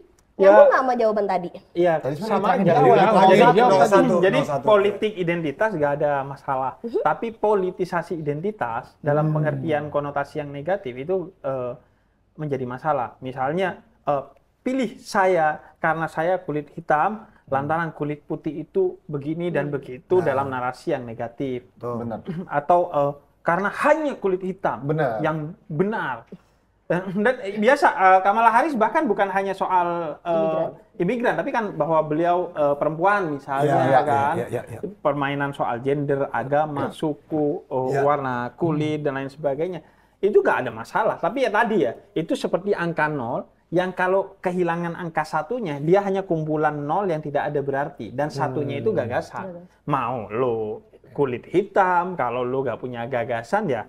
Apa yang menjadi dasar kita untuk memilih, bahwa itu tambahan, iya, bahwa sama-sama baik nih, tapi karena dia sama agamanya, sukunya, warna kulitnya, bahasanya sama saya pilih dia karena dengan bahasanya saya lebih mudah untuk menyampaikan gagasan kepada dia dan lain sebagainya lah. Jadi yang nggak boleh itu politisasinya dalam pengertian yang konotasinya negatif. Karena seringkali identitas itu dijadikan alat untuk menyerang lawan-lawan politik kan. Itu yang menjadi masalah kan. Ya. Ketika itu menjadi alat untuk menghabisi lawan-lawan politiknya. Oke, itu udah dijawab ya. Udah. Next question. Next question buat Habib dan Pak Amir. Oke. Dari ini Teteh, Kakak nggak tahu, Daniar Octavia. Dania Octavia. Octavia kemungkinan Cewek ya? Cewek. Kemungkinan, oke baiklah. Iya. Bagaimana caranya kita tahu pemimpin yang amanah? Adakah ciri yang bisa dilihat sebagai masyarakat yang awam politik? Oh iya, biasanya pemimpin makan pakai tangan kanan. Terus apa lagi? Enggak. Itu jokes itu orang-orang Depok. Hanya orang-orang Depok. Hanya orang-orang Depok. Gitu ya? Aduh dulu. Oke, never mind. Pernah ada spanduknya gede-gede kan? Iya, oke. Oke, lanjut. Pantesan nabi palsu dari Depok ya. Jangankan membawa pencerahan ya, mau membawa jokes saja nggak becus. Aduh. Silakan. Gimana? Ada kan Habib ciri-ciri awalnya? yang apa ciri-cirinya kan? Iya, ciri-ciri pemimpin yang beramanah. Pemimpin yang amanah. Cara taunya gimana nih sebagai masyarakat yang awam politik? Nah, Ya, tadi integritas. Pertama yang tadi kalau dalam perspektif Islam ya, pertama dia punya track record yang positif. Karena track record itu simbol bahwa kepositifannya itu bukan pencitraan, tapi memang sesuatu yang melekat pada dirinya sedari awal. Makanya track record itu penting. Dan itu semua orang udah tahu. Buktinya perusahaan-perusahaan ketika merekrut orang langsung melihat dari media sosialnya kan, jejak Iya. digitalnya. Dan di Islam itu tadi kullukum ra'in wa kullukum mas'ul an ra'iyatihi. Pilihlah pemimpin yang sedari awal dia telah menjadi pemimpin atas dirinya sendiri sebelum untuk orang lain. Kemudian yang kedua, yang melihat kepemimpinan sebagai amanah bukan sebagai privilege. Jadi ketika menerima kepemimpinan itu innalillah, bukan alhamdulillah. Kemudian yang ketiga, yang tidak memiliki tadi ambisi politik. Dia menjadi pemimpin karena didorong, bukan karena dirinya yang ambisi. Tapi karena dia merasa, oh iya orang memang menganggap saya layak untuk menjadi pemimpin bagi mereka. Dan yang keempat, imam dalam sholat itu adalah orang yang dicintai secara tulus oleh makmumnya. Jadi pemimpin yang baik adalah pemimpin yang dicintai karena ketulusannya, bukan karena fulusnya. Kalau gua sih itu. Dan bagi saya, lu tahu kok itu. Bagi gua ya, semua orang tahu kok itu. Cuman pilihannya lu mau nggak? Lu mampu memilih orang yang baik, tapi lu mau nggak memilih orang yang baik? Betul. Banyak dari kita yang bahkan tidak berintegritas, yang sedari awal memang bohong kepada diri kita sendiri.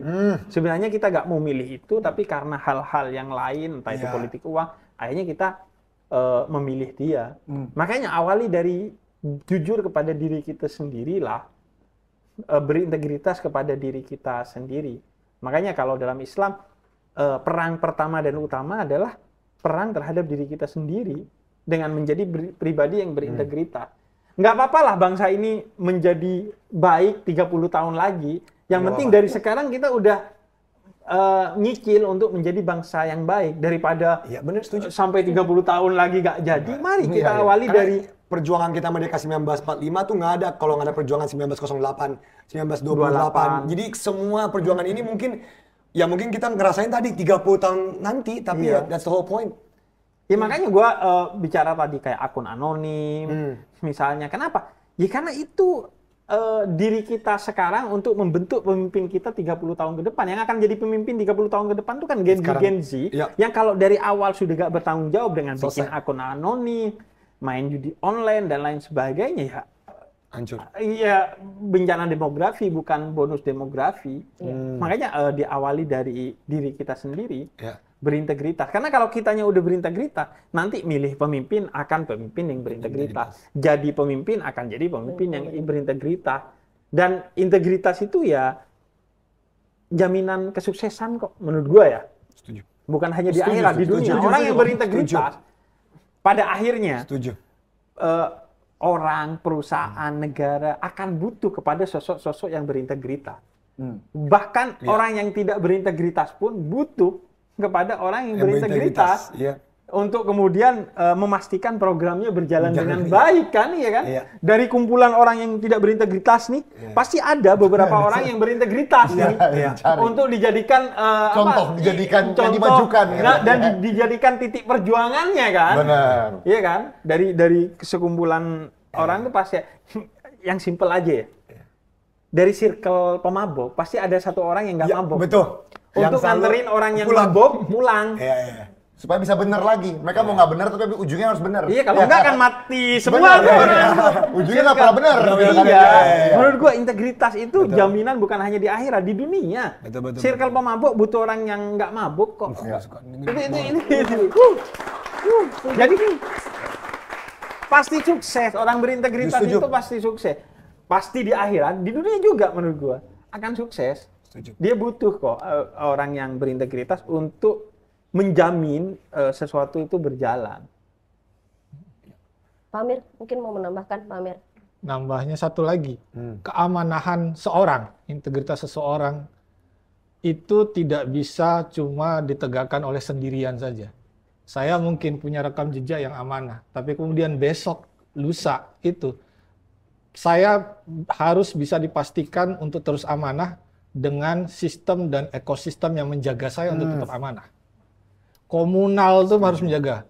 Benar. Orang yang orang yang dipimpin juga harus menjaga pemimpinnya untuk tetap amanah. Karena banyak sekali kejadian, ada banyak dulu kejadian ditangkap oleh KPK, dia seorang ulama, duduk jadi menteri, ditangkap gara-gara korupsi. Berarti apa? Ada sistem dan ekosistem yang nggak mendukung dia untuk terus amanah, dan ada pengawasan dan kontrol check and balance yang nggak berjalan di situ. Jadi seorang yang amanah harus didukung sama circle, ekosistem, dan support system dia untuk terus amanah. Iya. Kadang kan seseorang itu menjadi bermasalah karena bukan dirinya, tapi birokrasi yang membuat dia terjebak dalam masalah itu kan. Sebenarnya dianya mungkin nggak korupsi ya, tapi karena birokrasinya itu koruptif, akhirnya tanda tangannya dia menjadi masalah. Jadi maladministrasi kan. Betul. Gitu. Cool. Terjawab ya? Sudah terjawab. Sudah terjawab itu. Cool. Coba pertanyaan ketiga Pak, Pertanyaan Amir dulu deh. Emang, Sebelum pertanyaan berikutnya ini pertanyaan bagus banget di sini nih. Apa tuh? Dari Marandika. Sweet dulu. Yang bagus sama muslim Kak Andovi apa kakak Jovinya sih? Ini pertanyaan dari mana? Pertanyaan. Yang muslim Siapa? Kak Andovi Ayo. apa Coba Kak kalian Jovi? jawab. Kalian tebak di bawah. Coba kalian tebak di bawah. Tebak di bawah. Tebak lagi. Ini inside terasa login. Kalau gua ya, kalau menurut gua, Habib. sebenarnya kelihatan dari jenggotnya.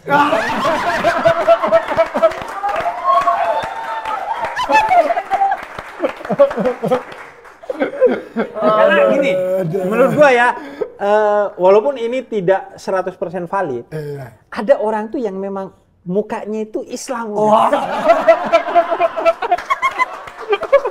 Maksud gua ya, gua nggak bilang ini valid, tapi kan ada tuh obrolan-obrolan kebudayaan, obrolan-obrolan tongkrongan misalnya. Kalau jodoh mukanya mirip, itu kan obrolan tongkrongan yang nggak benar. valid banget. Sama kayak nggak valid. Tapi ada juga obrolan tongkrongan. Ada nih mukanya Islami banget. Kayak gua mustahil nih muka gini Kristen nih kan. Tapi nggak itu valid karena kita suka ngomong muka lu kok kayak Kristen banget. Jadi Iya. benar. Iya. Benar. Ada Kerasa gitu. Dari Iya. kalian, yang menurut gua lu yang Ah, mukanya. Kak Jo. Sebenarnya. Yuk bisa ya. Kan itu menurut Habib. Kak Jo. Ini kan menurut Habib ya. Coba menurut kalian siapa? Yang tulis di bawah. Di antara kita berdua siapa yang Islam? Coba kalian tulis di komentar. Habib. Yang benar dapat kue, cookies. Itulah menurut gua ya. Kadang kita butuh identitas. Kadang kita butuh identitas. Kayak misalnya pertanyaan ini muncul kan karena mereka tidak pakai kalung salib ya.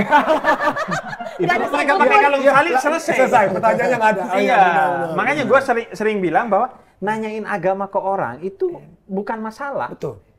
Yang masalah itu adalah ketika lo tahu agama seseorang, kemudian lo mendiskriminasikan dia karena agamanya. Betul. Yang harus dihapus adalah pola pikir dan sikap diskriminatif kepada orang lain karena agama. Bukan menanyakan agama orang lain. Kalau nanyain agama orang lain sih, menurut gue bukan Santai budaya aja. kita bahwa itu bermasalah. Iya. Mungkin di barat dianggap itu gak etis, tapi Tapi di di kita Indonesia enggak. Menurut kita etis aja. Karena kalau dengan kita nanya agamanya misalnya, lo apa? Agamanya, oh Katolik, oh ya udah kalau mau ke musola di sana tuh. Enggak maksudnya. Kalau lo tahu, misalnya lo tahu dia Islam, lo misalnya, oh lu mau sholat tuh musolanya, Iya, lo lagi puasa ya, udah gue gak ngasih Betul, sumbangan. betul. Kan iya butuh lah. Iya. Tapi Butuh kalau tahu. dipolitisir tadi, lu Kristen, Wah, berarti lu gini-gini. Iya, Ya, itu baru ya. Iya, Itu baru nggak boleh. masalah. Iya, dipolitisin yang nggak boleh. Kak Jo abis ini ngobrol. Sama Habib. Pertanyaan ketiga. Pertanyaan dulu. Masuk ke sini dulu. Seneng gue. Nanya buat ke Pamir nih. Oke, Khusus buat Pamir. Pamir nih. Dari Mas Erikson nanya Pamir. Katanya Namanya apa Pak Amir? Dari namanya udah Islam. namanya Pamir. Iya. Pamir. Dari Jelas. namanya. Lo tahu nggak Amir itu I-nya Islam? Itu dia. Iya Islam, M-nya Muslim. Double. Cocok. Lanjut kalau gitu. Nanyanya gini. Izin mau nanya, gimana sih caranya atau solusi yang baik untuk membuat Gen Z menjadi berintegritas? Apalagi saat ini Gen Z rawan dimanfaatkan buat konflik kepentingan. Oh. Terutama kepentingan politik. Agak berat ya. Kepentingan politik. ya, Kepentingan politik, Pak Amir. Oh, untuk kepentingan Ya, politik. fokusnya ke kepentingan Agak politik. berat karena Gen Z itu Z-nya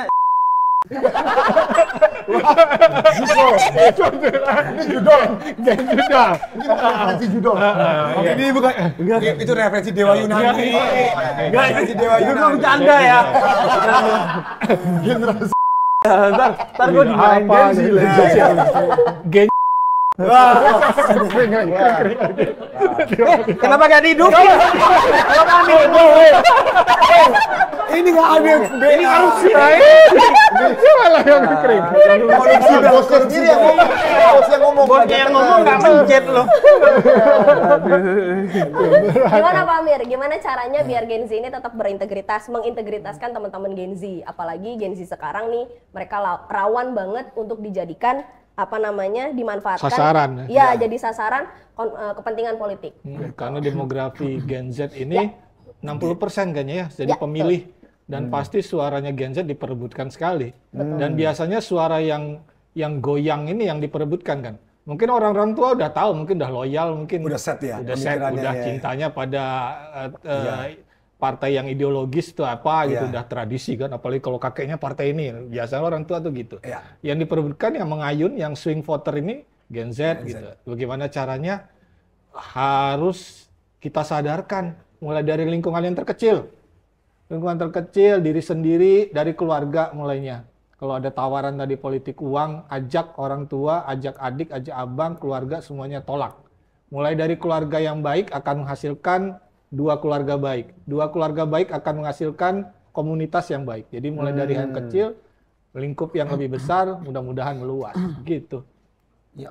Dan kalau menurut gua kan Gen Z ini seseorang yang hingga sekarang yang paling mengerti zamannya ya. Kan ini kan kurang lebih zamannya Gen Z ya. Kan Z untuk zaman. Iya, Z untuk zaman. Betul. Jadi menurut gua berarti yang paling cakap terhadap zaman ini adalah mereka, sehingga yang tahu ChatGPT, yang tahu kemudian platform-platform untuk mencari pemimpin yang berintegritas, kan ada tuh, kayak dulu ada Bijak Memilih, Bijak Memilih, benar. kemudian ada banyak platform-platform yang bisa digunakan, dan yang tahu itu semua kan Gen Z, jadi yang tahu ChatGPT, yang tahu kemudian apa enggak ya. Waduh. Siapa tahu mencari pemimpin berintegritas berbasis. Jadi seharusnya Gen Z itu menjadi sosok sentral di keluarga untuk mengedukasi keluarganya agar bisa memilih pemimpin terbaik yang berintegritas, karena mereka yang paling mengetahui zamannya kan. Sekarang bahkan semua calon pemimpin setahu gua di TikTok sampai joget-joget untuk menarik perhatian Gen Z. Dan lagi-lagi pilihan berdasarkan emosi itu menurut gua gak ada masalah. Karena gantengnya, karena cantiknya, karena agamanya, karena sukunya gak ada masalah. Tapi lagi-lagi itu sekunder. Yang primer adalah Gagasan. Integritas tadi. Dan itu yang harus dilakukan oleh Gen Z. Bagaimana memilih. Karena seringkali Gen Z ini cuma dimanfaatin. Tuh. Buktinya apa? Gue pernah baca riset, itu sekitar 20% saja dari anggota parlemen kita yang anak muda. Padahal pemilih terbesar kita adalah anak muda. Mungkin 40 sampai 50% adalah milenial Gen Z. Tapi pemimpin kita yang milenial Gen Z hanya sekitar 20%. Artinya kan identitas seringkali hanya dijadikan mainan dalam politik elektoral. Tidak dijadikan sebagai aspirasi untuk kemudian membangun bangsa ini ke depan yang ramah untuk Gen Z. Jadi enggak, emang iya. Malah sekarang Gen Z pokoknya orang-orang yang secara identitas kuat, misalnya kalangan menengah ke bawah, itu kan kuat di Indonesia.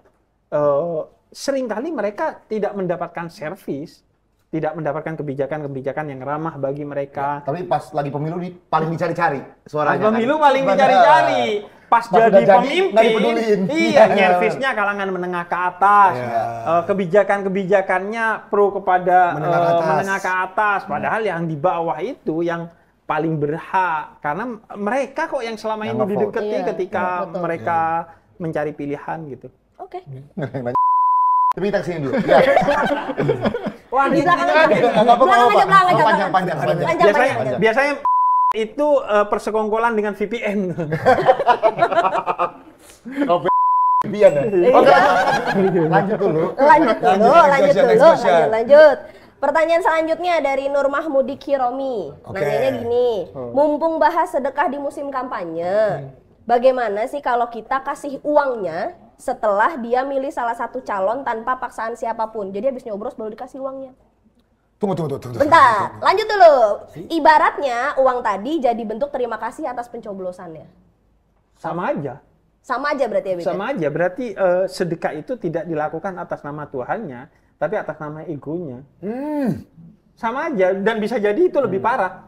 Bisa jadi dia mau dapat garansi tuh. Lo pilih dulu dong. Kalau gua kasih duitnya di depan, ya jangan lo gak milih. Oh iya, benar. Bisa jadi dia harus foto dulu. Baru gua kasih ya, lu foto baru gua kasih ya. Lo foto, lo videoin dulu. Itu benar juga ya, parah juga itu. Lagi-lagi Gen Z bisa terdepan tuh untuk itu kan. Seolah-olah di videoin, padahal videonya editan. Bapak-bapak yang dipilih kan nggak tahu. Oh, kamu milih saya gitu. Padahal ya enggak deh, duitnya nggak usah Pak. Betul. Jadi lagi-lagi tetap aja menurut gua kunci dari sedekah itu adalah keikhlasan. Ikhlas itu artinya murni kalau dalam Islam. Murni untuk siapa? Untuk Tuhannya, bukan untuk pilihannya, bukan untuk dirinya, bukan untuk citranya, bukan untuk siapa-siapa, untuk Tuhannya. Nah, sedangkan Tuhan kan nggak ikut di pilkada ya. Iya.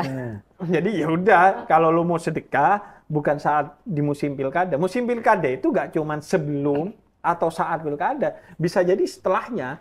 Makanya kan bagian dari pilkada itu kan pengawasan setelah pemilihan kan yang dilakukan oleh Bawaslu. Nanti bisa digugat ke MK dan lain sebagainya. Jadi musim pilkada itu bukan hanya sebelum pilkada, Tapi setelah juga ada. setelah juga ada. Artinya apa yang terjadi setelahnya. Misalnya penggelapan suara itu kan terjadi setelah kan, soal saksi di TPS itu kan setelah hari pencoblosan.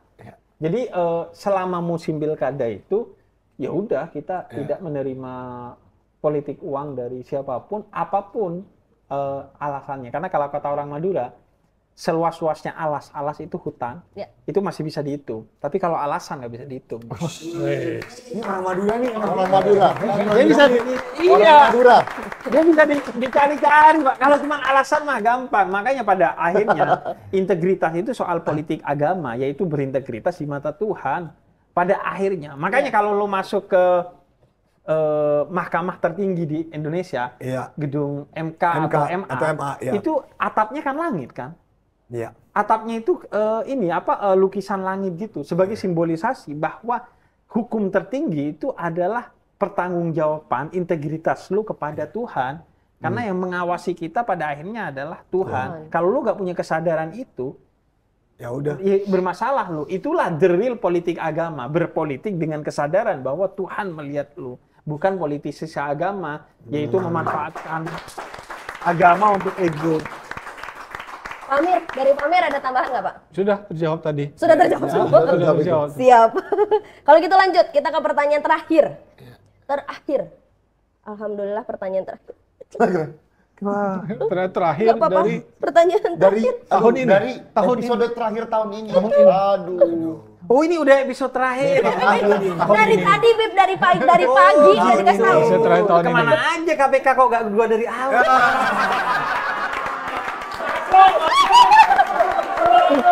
Enggak kan, gini ya, kan seharusnya sebagai simbol toleransi, kesetaraan, hostnya gak non-muslim semua dong. Gitu kata. Harus adil. Pamir tolong ditindaklanjuti. Ini Pamir. Depan. Kita kurang orang Hindu di sini. Iya benar, tinggal nambah ya berarti ya. Kalau bisa ada penyembah Yakul nanti ada.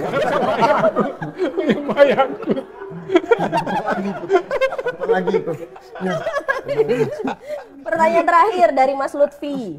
Oke. Nah, tanyanya begini. Kalau pas masa kampanye, sering banget nih tempat-tempat ibadah, kayak masjid, contohnya itu rame. Kedatangan caleg-caleg yang nargetin ibu-ibu pengajian. Kayak terus udah gitu ditambah kayak bagi-bagi kerudung, sarung, snack, dan segala macam kayak gitu-gitu. Sampai ustadznya sendiri juga suka nge-endorse calegnya tersebut. Nah, menurut Habib dan juga Pamir, bagaimana nih yang seperti ini? Diterima ajakah ketika mereka datang nih ke masjid-masjid untuk tadi misalkan untuk kampanye, apakah sebaiknya tegas aja biar masjid itu atau tempat ibadah memang tidak menjadi sarana kampanye? Gitu. Ya seharusnya tegas, kan jelas masjid itu tidak boleh untuk kepentingan politik elektoral. Sebagaimana masjid tidak boleh untuk kepentingan ekonomi mikro, transaksional.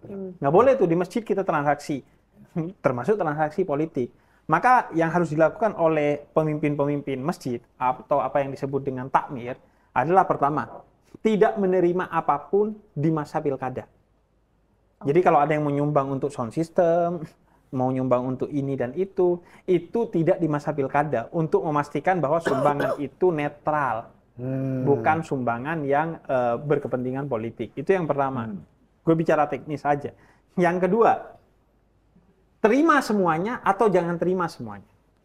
Dari semua. Kalau mau Semua terima, calon. semuanya. Semua calon, Iya. ya.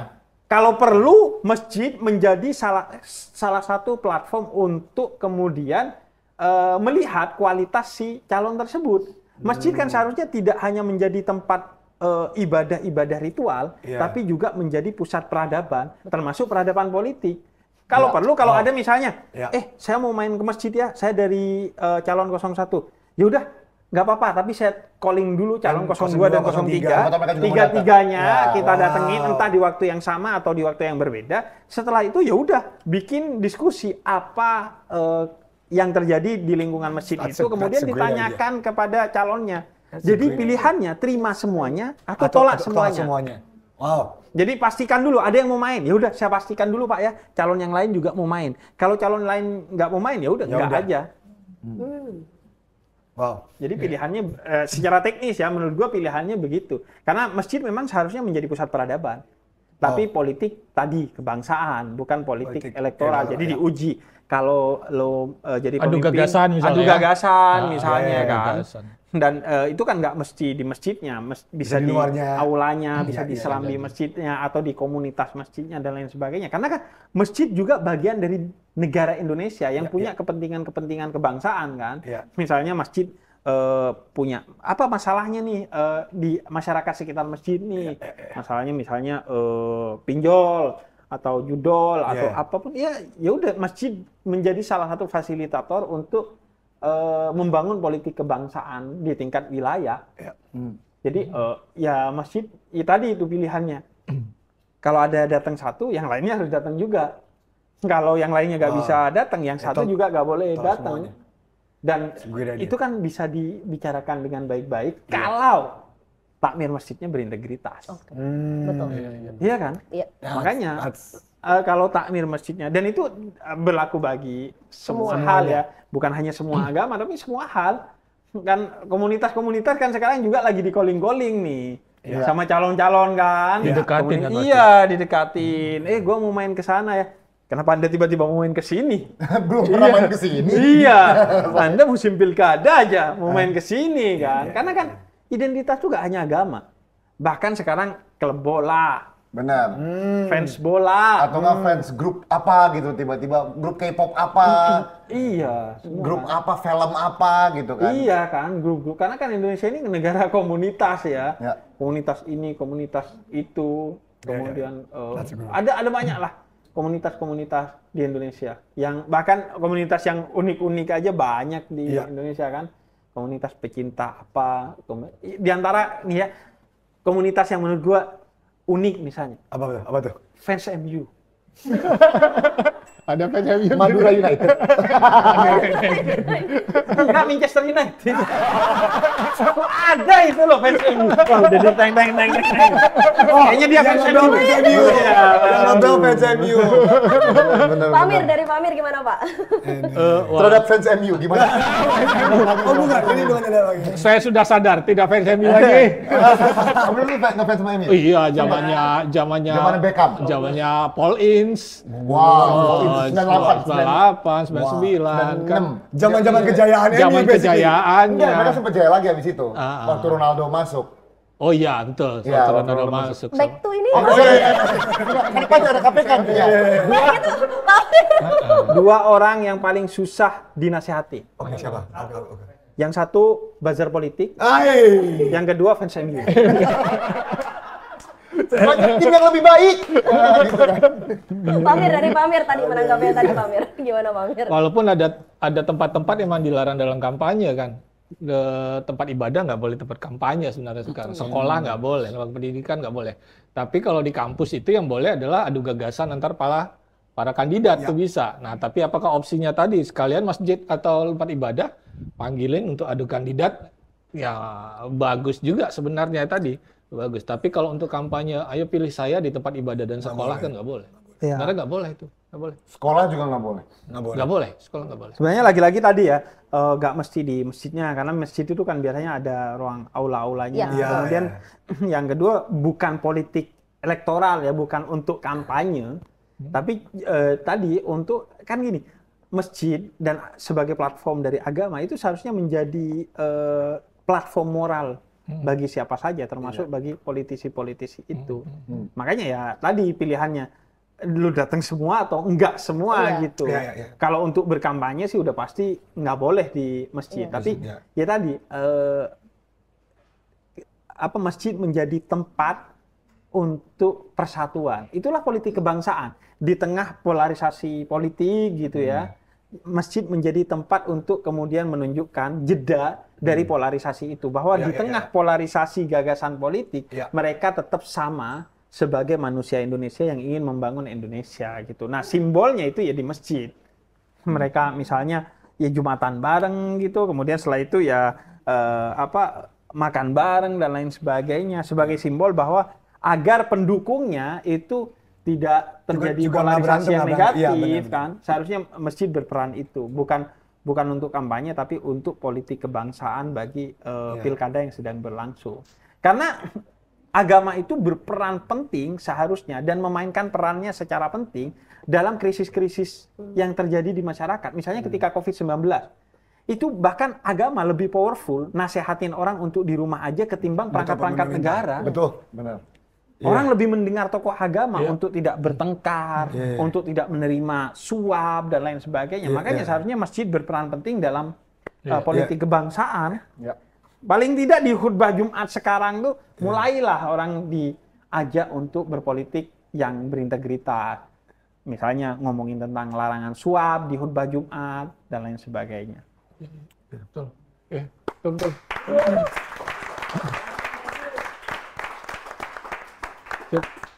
Andovi. Ya, terima kasih kalau speaker. Ini dulu Andovi. Jadi salah satu hal yang benar-benar gue suka dan gue belajar hari ini, tadi masalah politik identitas itu ibaratnya tadi analoginya adalah angka 0. Betul. Dan ya mau nolnya sebanyak apapun tuh nggak masalah. Tapi kalau nol ini tanpa ada satu yaitu gagasan, Betul. itu nggak akan kemana-mana. Jadi guys, kalian silakan kalian lebih dekat sama siapapun karena masalah ras, suku, agama, adat, umur, usia, whatever. Tapi gagasannya apa dulu nih? Betul. Jadi itu kawan-kawan aksi sebentar lagi 9 hari lagi kalian bakal pilkada nih. Ya. Yuk bisa yuk dengerin gagasan-gagasannya dan ya semoga kita pilih yang benar sesuai Sebenarnya dengan. Kak Jo itu mau ada gerakan untuk pilkada ini. Waduh, Mau ada gerakannya apa nih? Ini gerakan yang sangat Gen Z menurut Kak Jo. Apa itu Kak Jo? Oh, Jadi ini nanti akan Oke. Kak Jo himbau di platform-platform lain juga. Tapi Oke. kalau kebetulan di sini ada platform Ayo gitu ya. apa? Apa tuh, Jadi Kak Jo? di pilkada ini teman-teman boleh, biasanya tuh orang datang voting, habis itu pulang kan. Betul. Sebenarnya kita belajar ini dari ibu, Iya, dari mama. Dari 2014 kita lakuin ini. Mama Gua tuh sama selalu stay di TPS sampai penghitungan akhir total. Lalu dia foto. Dan mama asal foto. Dia foto hasilnya karena dia mau tahu, dia nggak mau ada kecurangan lah. Gitu. Nah, teman-teman kita satu langkah lebih maju dari itu yuk. Semua teman-teman Gen Z boleh dibantu teman-temannya foto dari setiap TPS yang ada di wilayah kalian. Jadi misalkan voting dari, kalau kita kan votingnya selalu di Depok Timur. Iya, Depok Timur. Ya kan Depok 2 Timur gitu. Kita akan foto di situ, tak. Nanti hashtagnya bakal gue sebarin. Nanti kita akan coba hitung secara digital hasilnya tuh berapa. Kita akan adu hitungan ini dengan hitungan pusat. Karena dan kalau bisa per TPS jangan cuma satu foto doang, kan bisa siapa tahu ada yang dimanipulasi. Boleh 5-6 foto dari satu TPS, boleh banget. Nanti pakai hashtag kita hitung secara manual dari online berapa hitungan suaranya. Nah itu satu hal yang kayaknya bisa dilakukan di era Gen Z ini. Betul. Gitu ya. Keren. Setuju. Closing statement sekarang Kak Jo. Kak Jo, Dari Fakir dulu. teknis fotonya gimana? Nanti kita bahas. Nanti kita bahas, panjang ya. Nanti biar Kak Jo jelasin dulu. Benar. Cuman ini kan sesi rangkuman ya. Iya, Ya, Rangkuman sesi dari Iya. diskusi tadi. Iya. Nah, dari tadi omongan saya kan banyak ayat dan hadis yang saya keluarkan. Wah. Coba dong rangkum. Saya. Apa itu? Al-Baqarah 188. Selesai.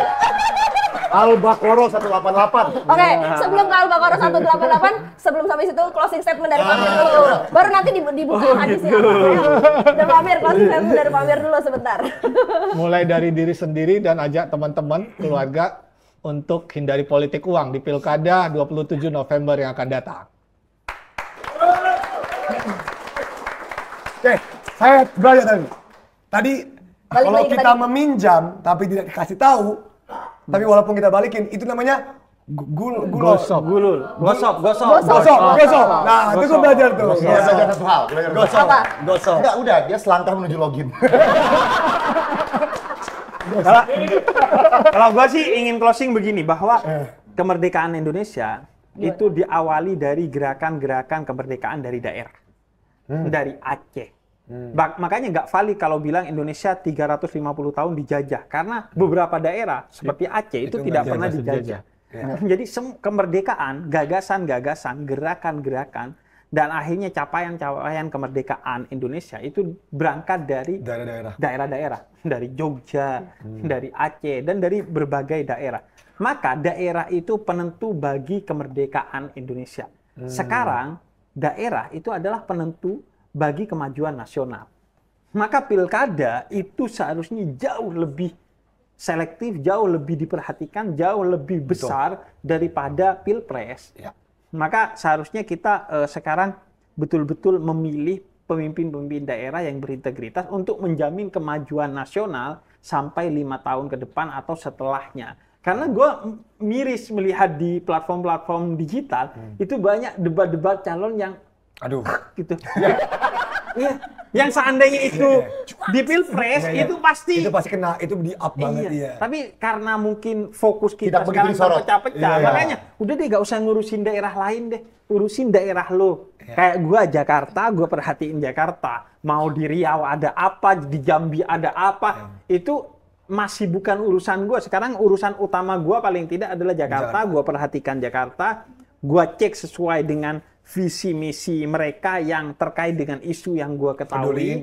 Setelah itu gue pilih sesuai dengan itu. Pada akhirnya kalau lo bilang gue golput aja karena toh suara gue cuma satu. Ada satu quote ketika Nabi Ibrahim itu disuruh memanggil orang-orang untuk pergi haji ke Ka'bah. Kata Nabi Ibrahim, siapa yang mau dipanggil? Gak ada orang di tanah tandus Mekah pada saat itu karena padang pasir semua. Kemudian dalam hadis kursi Allah katakan alaika bala wa alaika nida wa alainal bala. Jadi tugas lu hanya bersuara, nanti yang akan memanggil orang-orang sampai ke sana adalah gua, Tuhan lu. Maka tugas kita adalah mencoblos dengan satu suara, maka biarkan Tuhan yang menentukan siapa yang paling tepat untuk daerah-daerah kita. Ini kayak acara KPU ya, bukan? Udah bahas korupsi ya tadi. Oke. Sebenarnya sih KPU kalau nggak bikin gini dan hostnya gua agak parah sih. KPU tolong bikin, Kementerian Agama tolong juga, semua kementerian semuanya, Komdiji semuanya ayo. Habib Jafar ini. Bener. Terima kasih banyak. Thank you. Mafia juga. Mafia silakan membawa Mega keluar kembali. Karena kita masih ada lanjut segmen. Masih ada kuis. Penonton. Biar istirahat dulu Habib sama Mami. Betul. Terima kasih banyak. Taruh minum dulu Habibnya. Oh udah. Insya Allah tahun depan lagi. Siap. Tahun depan. Terima kasih banyak. Terima kasih banyak. Monggo lewat sini. Mari. Wow. Oke. Itu dia.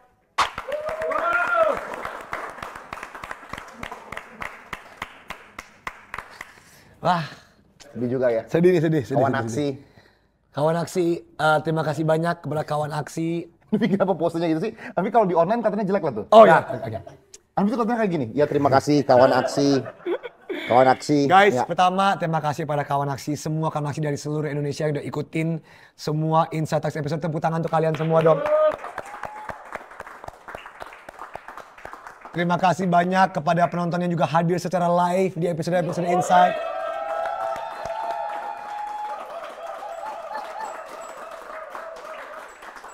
Terima kasih banyak kepada semua bintang tamu yang hadir. Banyak ya.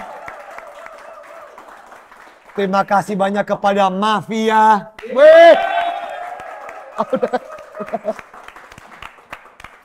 Terima kasih banyak juga. Terima kasih banyak juga kepada KPK yang sudah membuat acara ini. Jadi Kak Cita dapat info dalam. Oh, info dalam. Katanya KPK kan ini terakhir tahun ini. Mereka lagi mau bikin program baru tahun depan. Oh. Katanya bakal lebih menggelegar lagi. Iya nggak tim KPK? Tim KPK semua kayak, iya nggak sih? Iya nggak sih? Iya. Jadi kalian standby untuk podcast baru KPK. Benar. Selalu subscribe dan follow dan share semua Inside Talks yang ada di YouTube ACLC KPK. Dan jangan lupa tanggal 9 Desember itu hari anti korupsi sedunia. Ya. Dan selalu follow Instagram aclc.kpk. Wow. Ya nonton ulang ya guys ya, kalau kalian miss semua episode sebelum ini, jangan lupa nonton ulang semua episode Inside Talks di YouTube ACLC KPK ya. Dan itu sih guys, follow Instagram ACLC KPK. Sampai ketemu di program-program berikutnya ya. Betul. Terima kasih banyak. Nama saya Ando Vida Lopez. Udah terlalu sering gue sama Anvi pamit dari YouTube, terlalu sering. Iya. Bukan yang pertama kalinya ini. Iya. Nama saya Ando Vida Lopez. Dan saya Jovela Lopez. Terima kasih, sampai ketemu lagi.